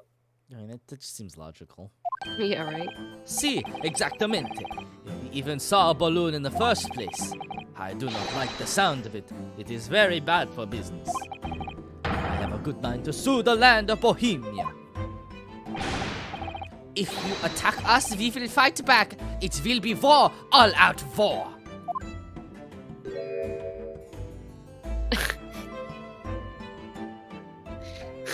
It's looking as good. Just in time for small German child. What happened to all-out war? Mr. Luna certainly doesn't appear to be lying. But that doesn't change the fact that the testimony and evidence are contradictory here. Of course, the child's hearing. Yeah, gosh. If the defense is unable to... If the defense is unable to find fault with the witnesses' statements, the court must consider them the truth. Think long and hard on that, my learned friend. The situation has clearly changed now. I have to get to the bottom of what happened here, no matter what it takes. Like the soup tubin'. Do love me some tubers. Some tubers be souping. Counsel, you may now cross-examine the witnesses.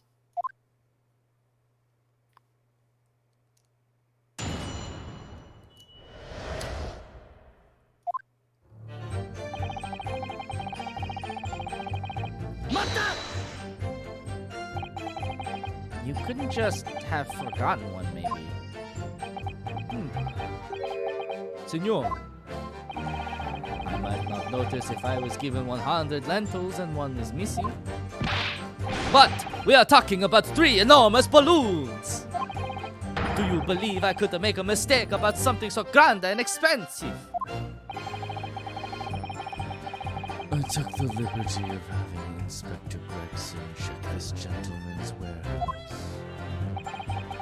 I have the report here, which clearly says a total of 3 balloons. It would appear no mistake has been made then. Surely Miss Lestrade could have been sent for such a menial task. What? Me? I'll tell you what I told the boss. East End kids like me can only count up to 2. Wow. Oh, Obviously, that ain't true. But the boss boy inside, he'd have to go himself in that case. Oh my god. Oh my dude. god, Gregson.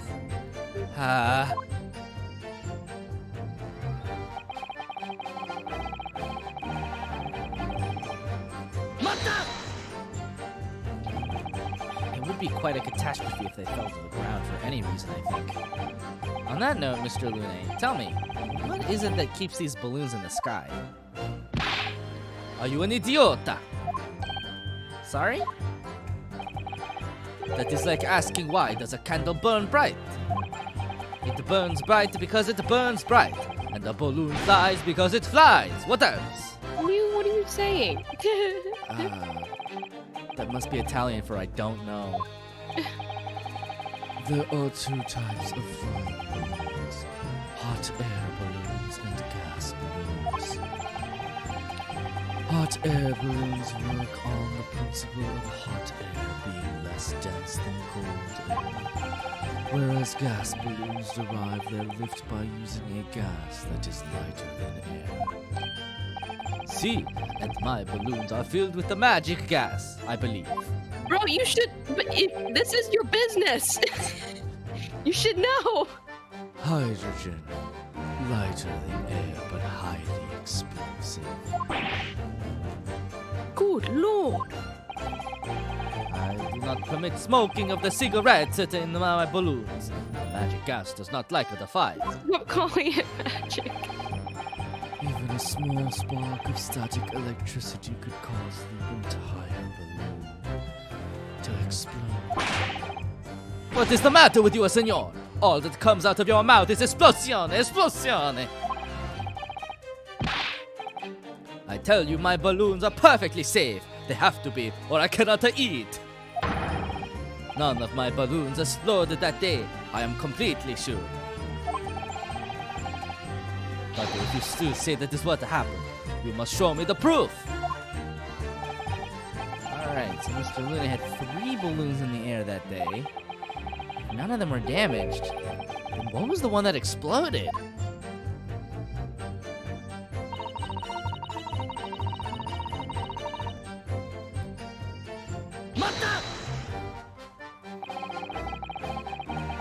I was surprised to find the piece of fabric still at the scene, actually.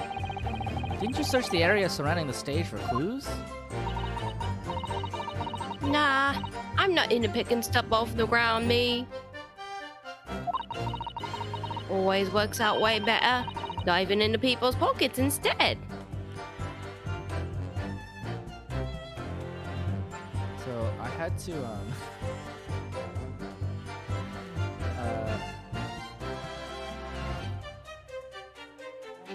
so I had to look up the Hindenburg disaster. Uh-huh. And it happened in 1937, which is later than I thought it would be. I can't believe you were doing this for a really long time before we realized maybe we shouldn't make the flying balloons out of explosion gas. So much for the new career path. Mind you, the boss was on his hands and knees picking up all kinds of rubbish from the floor. Thing is, though, the cage went crashing into the Crystal Tower, didn't it? So that's where most of the investigating was going on.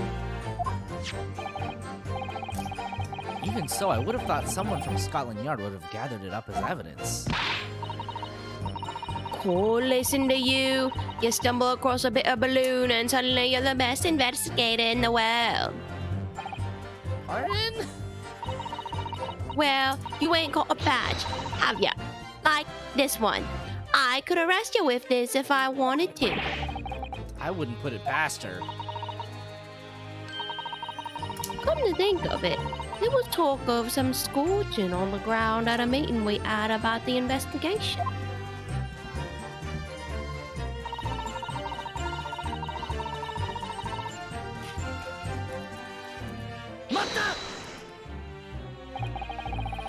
There was considerable damage to the stage and the surrounding area, wasn't there? Yeah, some of the crews what were watching the experiment were caught in the blast and injured. Good job the old contraption didn't keel over, eh? I hadn't even considered that. It seems there was great panic after the incident occurred. Nevertheless, the police shouldn't have missed a torn piece of the envelope from the balloon. Inspector Gregson can expect repercussions. Oh no, I was just reminded of Gumshoe. Yeah, his poor salary. Like me swiping all his fish and chips, eh? Man's sole pleasure. None of this matters. That scrap of balloon envelope means nothing. Niente.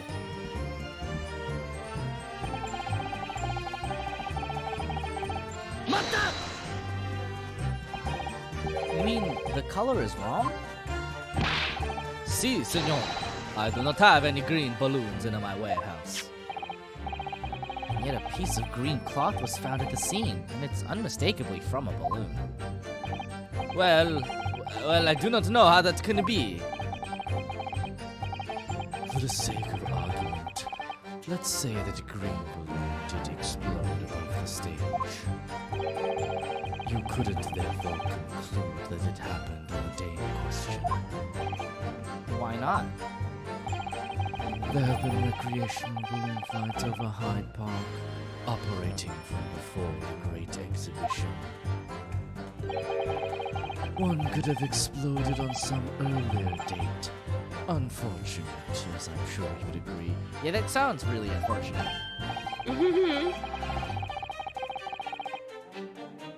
You believe it may have been from some earlier balloon accident that predates the exhibition? Si, exactamente. As the senor says, it is not from one of my balloons. Clearly, this little ragazzo from Bohemia is mistaken about what he saw.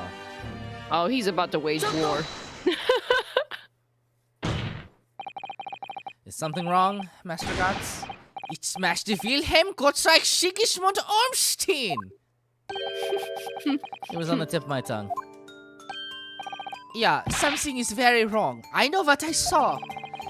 There was a green balloon there. I swear it. I swear all over Bohemia. You can speak as much a bad language as you like, but it changes nothing. If you do not have evidence, ragazzo, then I must tell your parents to punish you, eh? Perhaps we'll let the judge decide when it comes to punishments. Evidence? What is this evidence?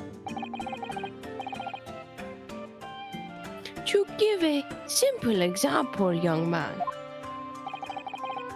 A photograph, for instance, some tangible proof of what you claim. Well, why didn't you say so sooner? I have the photograph here. That. Bro. Gracious! What? I had not been up in a balloon for a little while, so I was very excited. I took lots and lots of photographs of the Crystal Tower, of the Bohemian exhibit, of the streets of London, of the Haute Ile cellar, Oh my goodness. the balloon, Look at this kid. the instantaneous kinesis experiment. Did you take a picture of that? Yeah, one picture. Really? You did take one? But all I wanted was a ride in a balloon. I was not interested in boring experiments. Never mind that. Can you show us that photograph?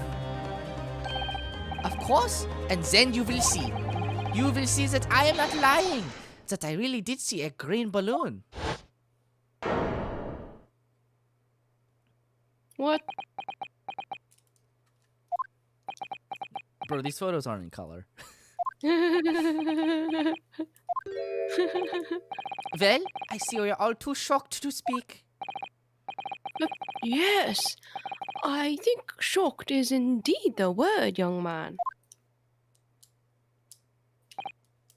Yeah, perhaps you cannot see that it was a green balloon from this photograph, but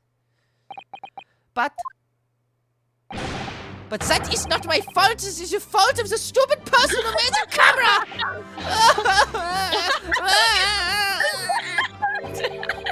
There's one very bohemian sounding cry.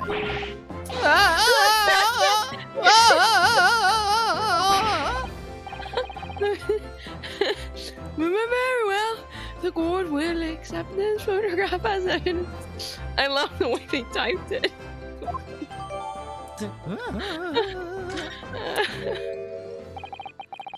It's not my fault. No. It's the fault of the person who made the camera.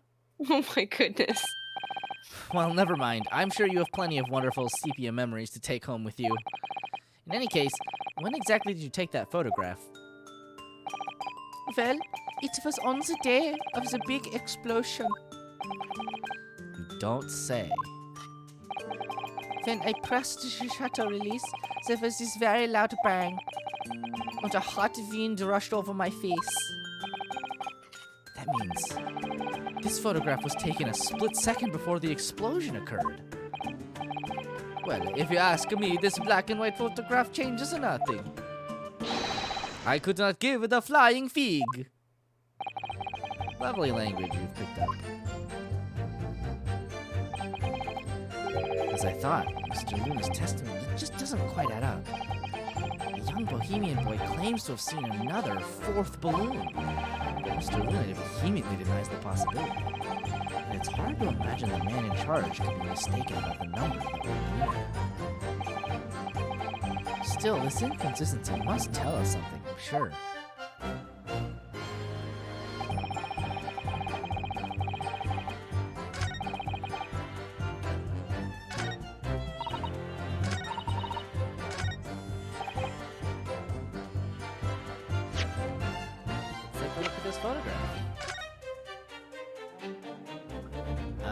Ain't got no stripos on this one, bud. That's right.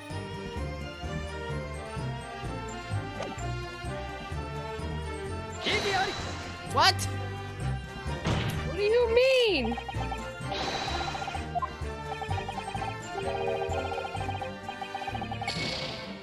Ouch.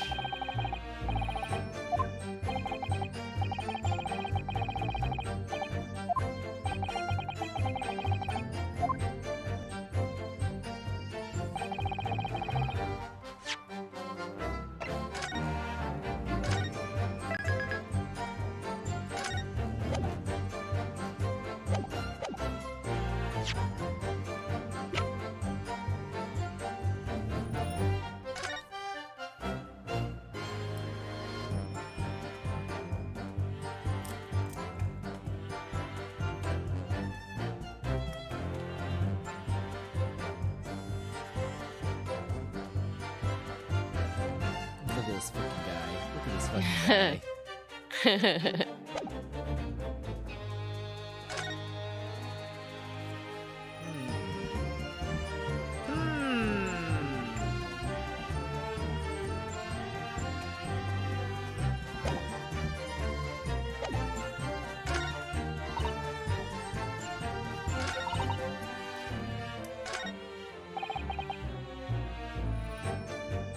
Aha, there we go.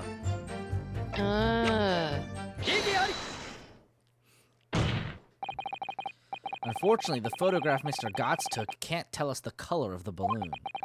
But it can tell us something crucially important. What? It shows that the pictured balloon wasn't carrying any passengers. Oh, my goodness, you're right. But surely all the balloons would have been carrying passengers. There would be no sense in it otherwise. See, they are for pleasure, for seeing the view. My balloons only fly with passengers. Which tells us that the pictured balloon isn't one of them. So, when the incident occurred that day, there was a fourth balloon in the skies above the experimentation stage. The mysterious green balloon. I know nothing, can't it? I can only tell you one thing. If this balloon was not carrying passengers, then it was not one of mine. This man's head is pulsating. There are illegal tradesmen everywhere you care to look. Clearly, one such entrepreneur decided to capitalize on the opportunity presented by the Great Exhibition. I managed to operate balloon flight on Mr. Luna's patch without him realizing. See, the competition is trying to steal my profits. I did not know this because of the experimento that went wrong on the stage. His fourth balloon exploded at the very same moment Mr. Asman was beamed from the stage below. Right. So them scraps that fell to the ground after and left them scorch marks. They didn't come from the stage at all. It was bits of the balloon raining down. Because no one was in it, it didn't get no attention. A mysterious fourth balloon carrying no passengers silently floating over the experimentation. This photograph shows us nothing more. A stray balloon carrying no one and operated by some rogue trainer. Clearly it has nothing to do with the case. Its relevance does elude me, I must say. The court has seen sufficient evidence and heard ample testimony already. The prosecution calls for this trial to be concluded.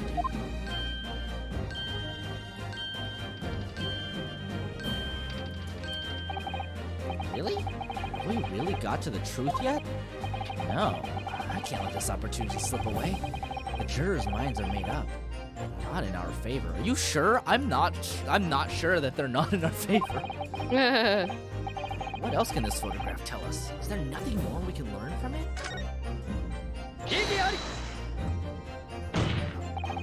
Ladies and gentlemen of the jury, wait, please don't give your decisions yet. The photograph from Master GAAC may well be hiding one more vital clue. What's that? A vital clue?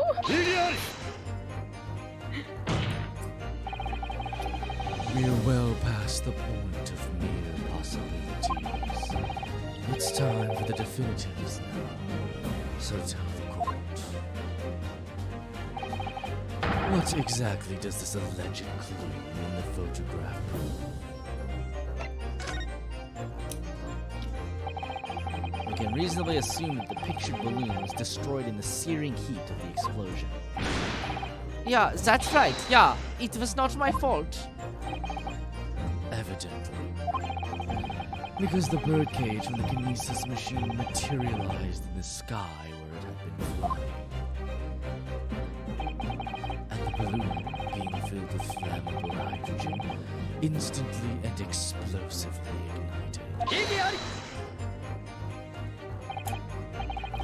No, that's not what happened. What? It would appear that this photograph requires closer examination. Counsel for the defense, you will highlight the location of this alleged clue in the photograph for the court. Of course, my lord. If you look closely, it's plain enough to see. And what's shown is linked to another piece of evidence we have. In a way, that leads to an unbelievable conclusion.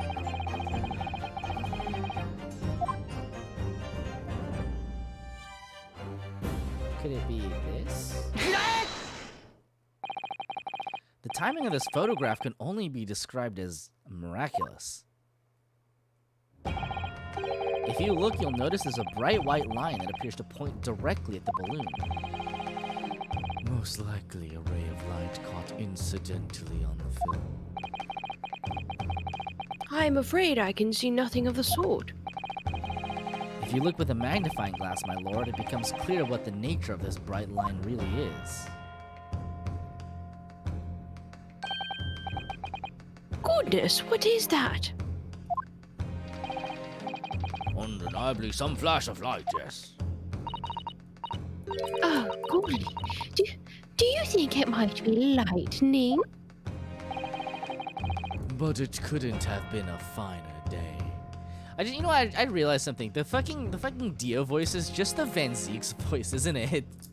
I guess. I mean, they are vampires. Right? But it couldn't have been a finer day. I believe we may be looking at fire. A bolt of fire heading straight for the balloon. Like an arrow! Indeed, even to my aging eyes, it would appear to be a flame of some sort. My word. Are you suggesting this flame struck the hydrogen gas that filled the balloon? That's absurd. The balloon would have been 60 feet above the ground at the time. No flame could possibly have reached such a height. Actually, it's my opinion that a particular piece of evidence found at the scene reveals how that is exactly what did happen. What evidence? If such evidence exists, Counsel, then for goodness sake, present it, man! Which evidence explains this mysterious streak of flame that appears to be headed directly for the balloon?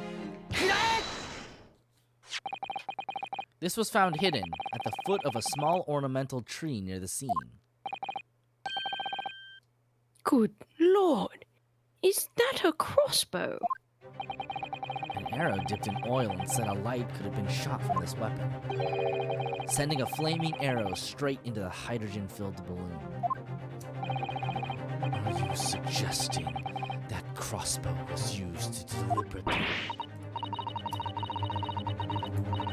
Blimey, you're right. That streak of light in the photo looks just like an arrow, doesn't it? Then the explosion of the balloon, it was... Very likely the result of a flaming arrow from this crossbow igniting the hydrogen gas inside it. No. He's so dramatic. Oh. It is like you've staked my heart with your words. Order! Order! Counsel, this is an extraordinary supposition. If the aim was to cause the balloon to explode, the shooter could have used a gun, of course. However, there's an obvious reason why that would have been out of the question. The noise of the discharge, of course. That's right. By using a crossbow, the projectile could be fired at the balloon silently. Well, yeah. If someone had shot a gun off in the exhibition grounds, it would have caused a real panic. But with the big explosion, there was a very big panic, no? Anyway, no? I don't like this. I should be pleased to have found a plausible new explanation for all this, but something feels wrong. Do you understand the implications of what you're saying, my Nipponese friend? If a flaming arrow did indeed hit the balloon, then obviously it would have exploded. And if the birdcage appeared from the cloud of smoke that ensued... What? Wait a minute. What are you really saying here? I don't get it. Was the birdcage beamed up into the sky after all? Oh, what? My goodness me!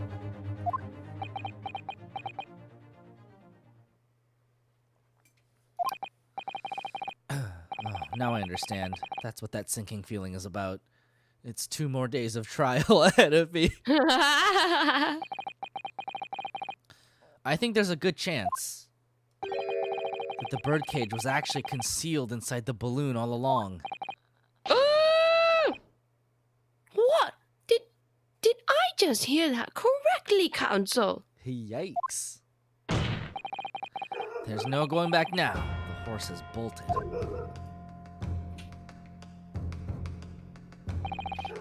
Let's assume, as I said, that the birdcage was hidden inside the green balloon from the start. On stage, when the experiment was started, the birdcage and the instantaneous kinesis machine disappeared in a cloud of smoke. At that moment, the flaming arrow was fired from the ground, causing the green balloon to explode, drawing the attention of the spectators to the sky above their heads. From amid the smoke, the hidden birdcage then appeared, to fall down and crash into the crystal tower. Clover, come here. Oh, Clover.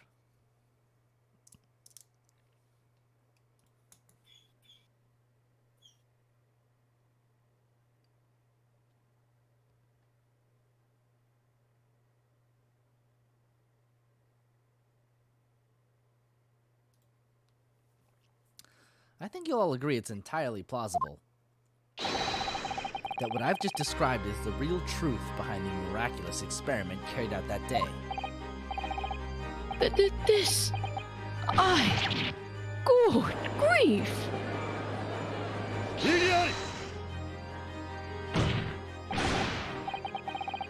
This is ludicrous.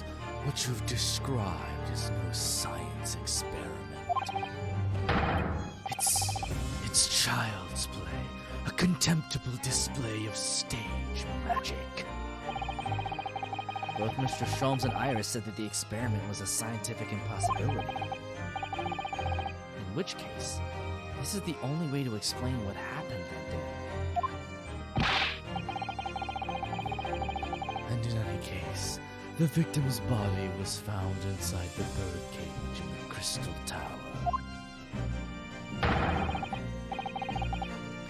If the instantaneous kinesis didn't take place, how do you explain Uh, If I may put in a word, as a man of magic myself. Oh, this is why you're on the jury. Yep. Such apparent discrepancies can easily be explained by some simple deception. Juror number 3. All that would be needed is a doppelganger, someone who looked very similar to the victim, Mr. Asman. And having this other man appear on stage to front the show as a body double. Oh, yes, of course. So, in fact, Mr. Asman must have been inside the birdcage that was concealed inside the balloon right from the start. That balloon would have been filled with hydrogen. Anything hidden inside it would have been scattered to the four winds when it exploded. No one would ever have embarked on such a risky venture. Not necessarily. The explosive force of the balloon gas would very much depend upon the mixture ratio. Juror number 4. Man, this is the best jury we've ever had. I know, they're being so informative. It's so helpful. Flying balloons are rarely filled with pure hydrogen, but a mixture of other gases such as helium as well. Helium on its own doesn't explode, but by controlling the gas mixture ratio, the explosive force can be altered. The mixture ratio. Obviously, the victim's body will have suffered some burns that would be unavoidable. But not to such an extent as to render this whole obscene charade impossible.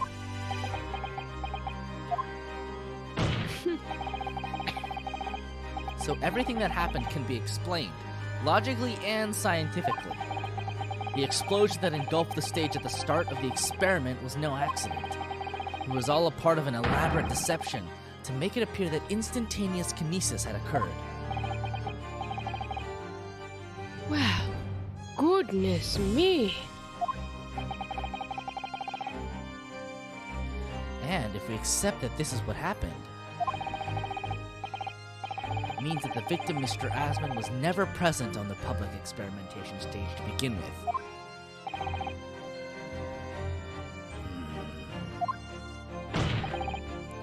In short, he couldn't have been killed by the defendant, who was on stage in full view the entire time.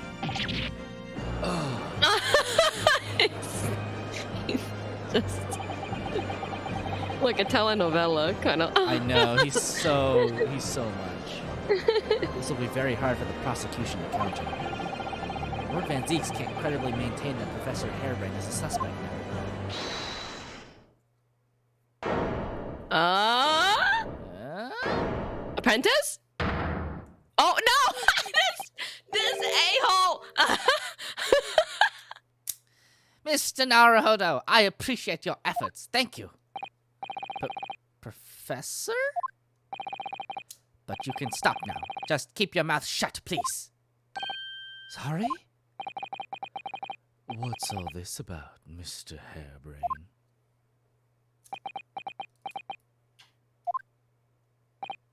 I, Albert Harebrain, hereby confess that it was... Stop it! That it was me who stabbed Mr. Odie Assman!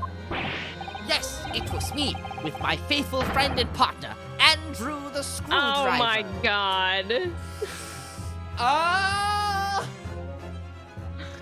Ah! This a-hole over here. What? What are you doing? Ah! I mean, he might as well just fire us as his lawyer, too, on top of it. Order! Order! Order! Defendant, explain this sudden confession. Please. Professor Harebrain, what are you talking about?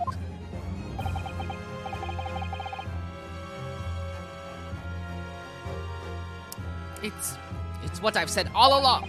I must protect my hypothesis and my Jesus. precious machine. This isn't gonna protect shit!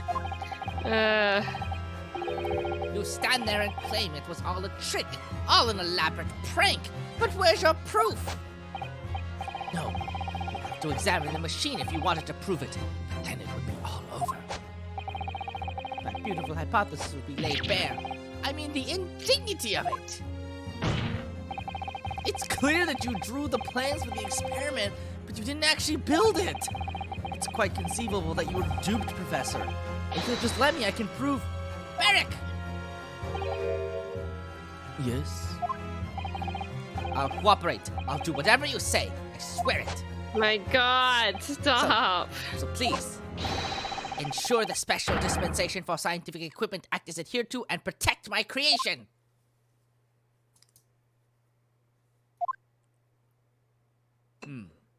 I'll drink to that.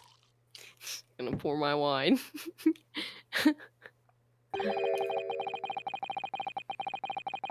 Pray forgive the discourtesy of filling my hallowed chalice at this critical juncture. Uh-huh. Here's to my learned Nipponese friend What? and his upcoming attempt to clarify the defense's position in the light of the accused's confession. Do you intend to formally assert that the experiment was nothing more than a conjuring trick? Because the moment you do, the Special Dispensation for Scientific Equipment Act that protects the professor's invention will cease to apply. The prosecution will then demand a rigorous examination of the machinery involved in order to establish the truth. However, if you acknowledge that the machine is genuinely instrumental in the victim's murder, any chance of investigating will be crushed, and the confidentiality of the professor's hypothesis preserved.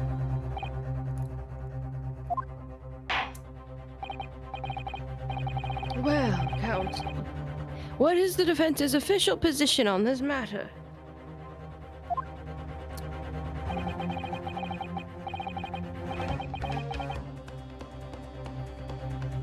What Professor Harebrain, my client, actually asked of me was to prove that the explosion on stage was an accident and protect the secrecy of his hypothesis. But there's no way to do that without implying the professor's guilt.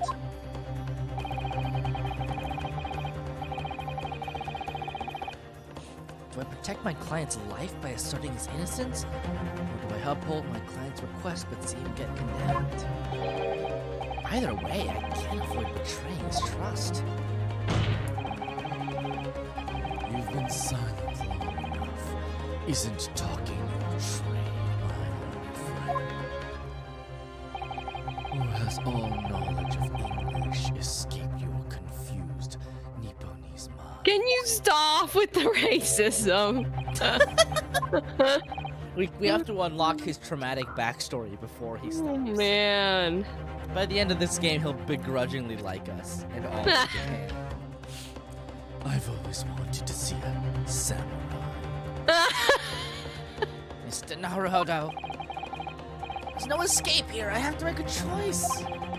But it's an impossible one. I have to give up on something, but what?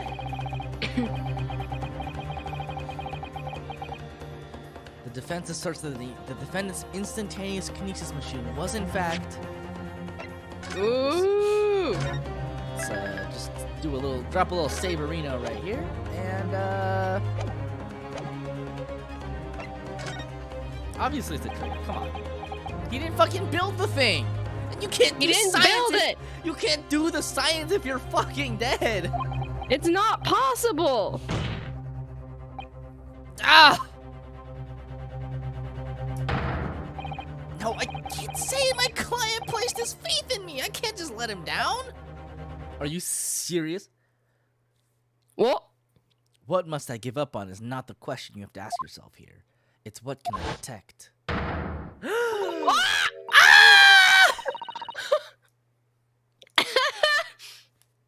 Hello again, Mr. Naruto. It's been far too long. Susato-san! Am I hallucinating? Dashing as always, Susato. What are you- Yeah! Oh god! My first Susato takedown in 6 months! Oh my head! Jesus! There will be time to talk later, Mr. Naruhodo. For now, we must concentrate on the task at hand.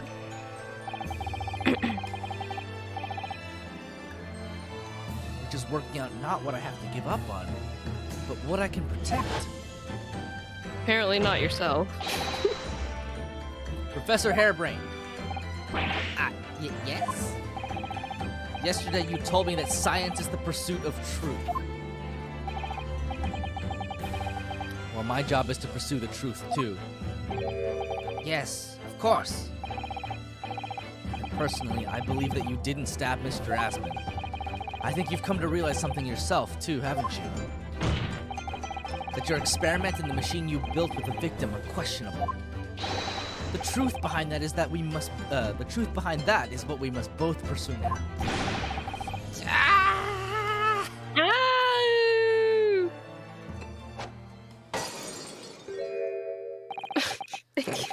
So, you finally opened your eyes. What? And as for you, Albert, you can't ignore this any longer.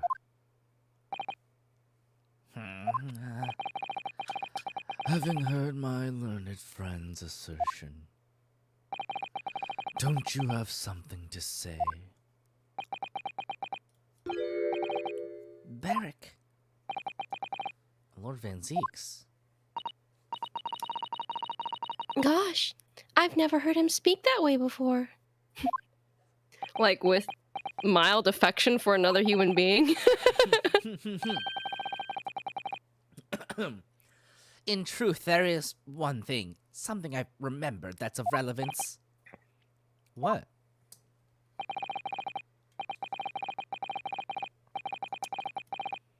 On the day it happened, just before I began the experiment, I saw a man near the stage. A man holding that crossbow. I beg your pardon.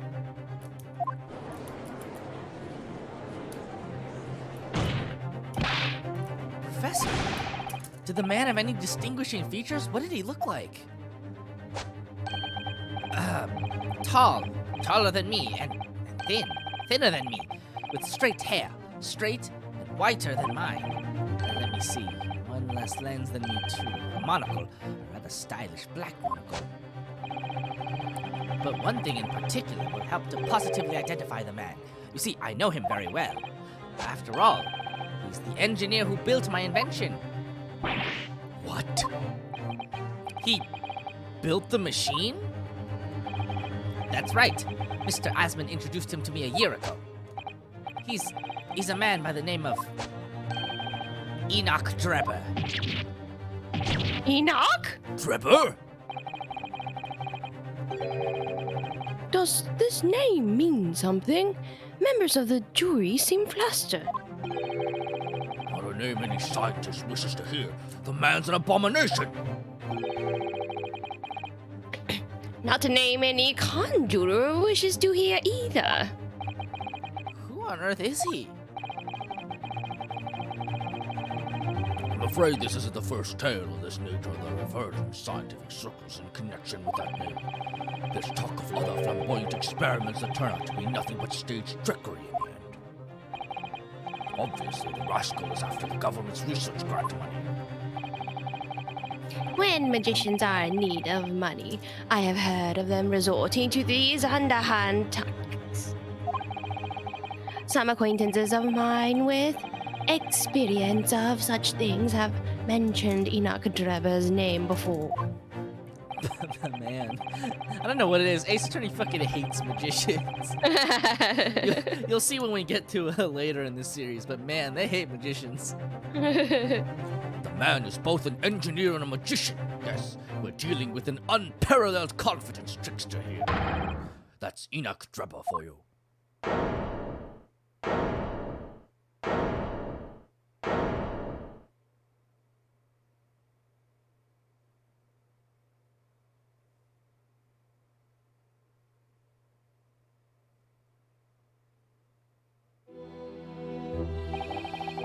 So it's true then.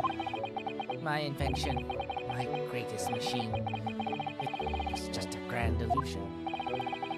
Considering what we just heard about Mr. Drebber's character, I'm sorry to say that sounds increasingly likely. Even though no one else believed it, I wanted to. I wanted to believe that machine would function exactly as my hypothesis predicted. Bro, it wasn't even built to spec. Which is why you were so opposed to it being investigated, I presume. I knew that if the machine was examined in detail, its construction would give away my hypothesis. Obviously, I didn't want that to happen. But at the same time, I knew that if it was found to be nothing more than a trick, than a work of deception, and everything I'd worked towards, all my research, all my dreams, my whole life would be over. I was terrified at the prospect. So you really had no idea then, did you? About the true nature of the machine that was built. And the true nature of Mr. Drebber. I never questioned anything.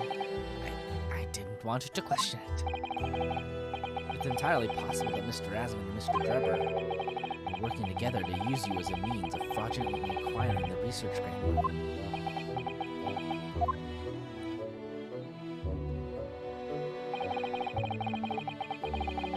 When I announced my invention with the crowds that day, it was the finest moment of my career. I pulled all the levers and turned all the dials in exactly the way Drebber had described.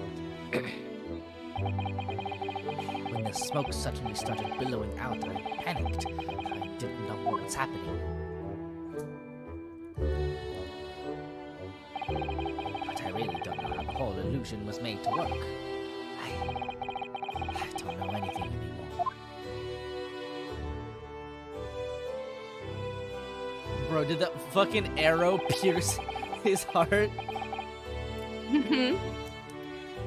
Let me confirm one final point with you, Professor. Do you now consent to the prosecution submitting the necessary paperwork to release your invention from the protection afforded by the Special Dispensation for Scientific Equipment Act? Yes, Please, go ahead. I'm very sorry.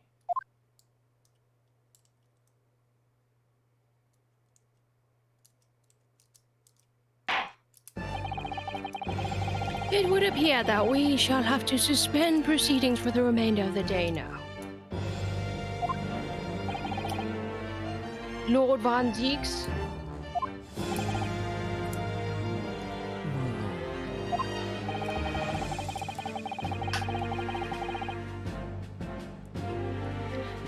the court has newly been made aware of another party whose involvement in this matter is critical.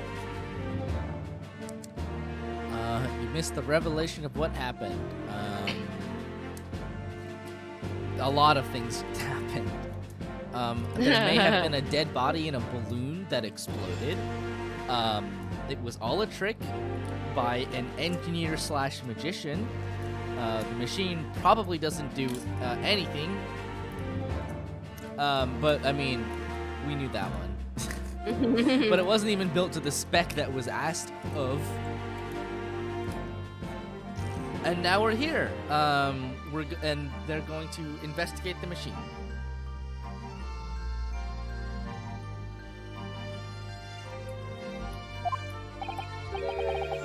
Yes, Mr. Drebber. Gather information about this man. If possible, I should like him served with a subpoena. This guy's a real shit scientist, then, isn't he? I mean, yes, on so many levels for so many reasons. It's like, okay, well, first of all, your first experiment should not have been in public on a human being. Second, you should really have asked more about the machine, considering that it was your hypothesis. Third, you should have had a little more insight into what each fucking thing on your machine does, and if they can't tell you, maybe we shouldn't have done it. And fourth, I don't know, maybe just don't do your first experiment in public on a living human being. Anyway, he's a theoretical scientist. He's normally allowed to do shit, I guess. With pleasure, my lord. Now, counsel for the defense. Yes, my lord.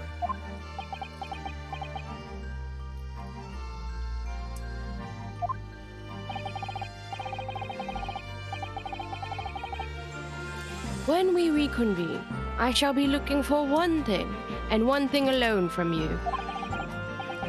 Evidence that the defendant is innocent of the crime for which he presently stands accused.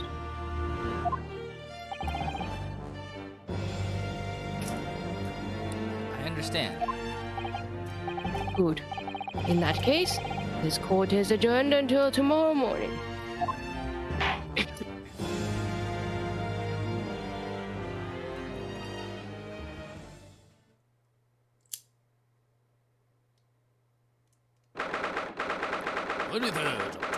1:36 p.m. Old Bailey Defendant's Antechamber.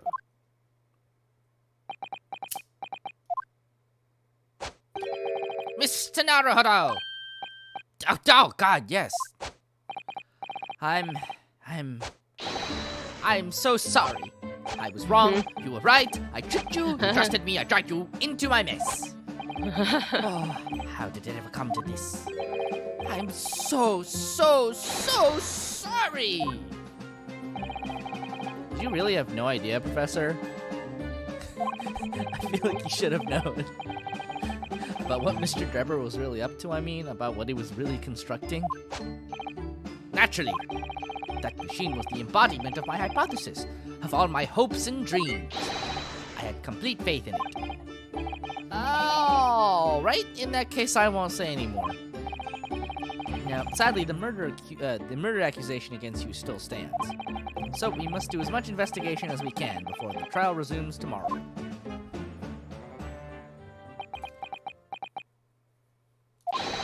Well, thank you for doing so much for me. This guy. It's so fucking hard to help him. I'm so sorry for arriving late this morning, Mr. Naruhodo. Arriving late?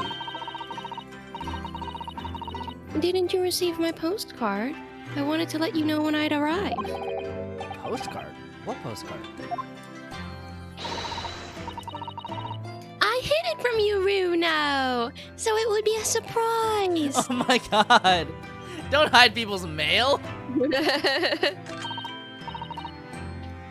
Well, did it work? I was surprised, alright. Especially when she threw me to the ground! Oh dear, I'm so sorry. I was just so happy to see you again that it sort of slipped out. I love Susanto so much. So cute. I got so excited I had to flip you. Okay, maybe we could stick to more traditional displays of emotion in future.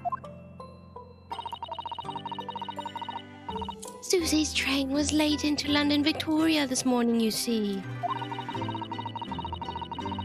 But we made the coachman really whip the horses hard so she wouldn't miss the whole trial.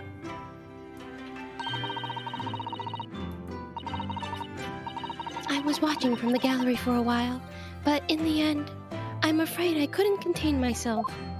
I just had to jump down and take you down.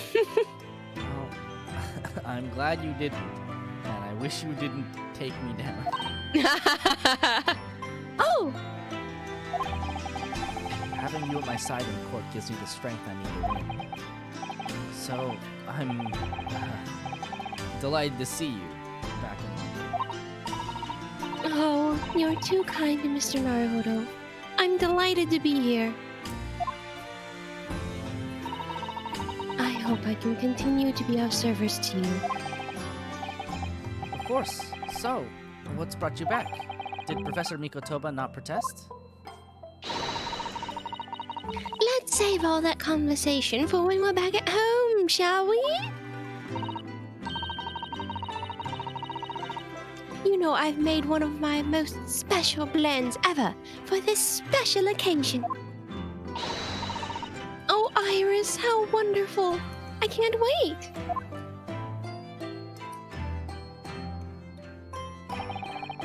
Susato-san was back in London. It's hard to describe how happy that made me feel at the time, but despite my elation, our tale was about to take yet another extraordinary turn.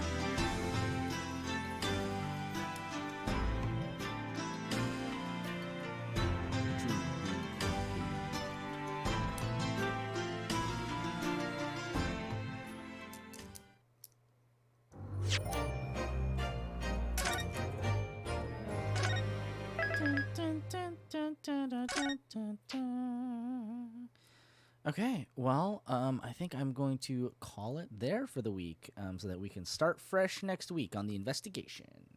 Woo! Also, because I'm still a little tired from my trip. Well, it's a good stopping point. Yeah, so thanks for coming, and I will see everyone next week. See you next week! Bye. Bye!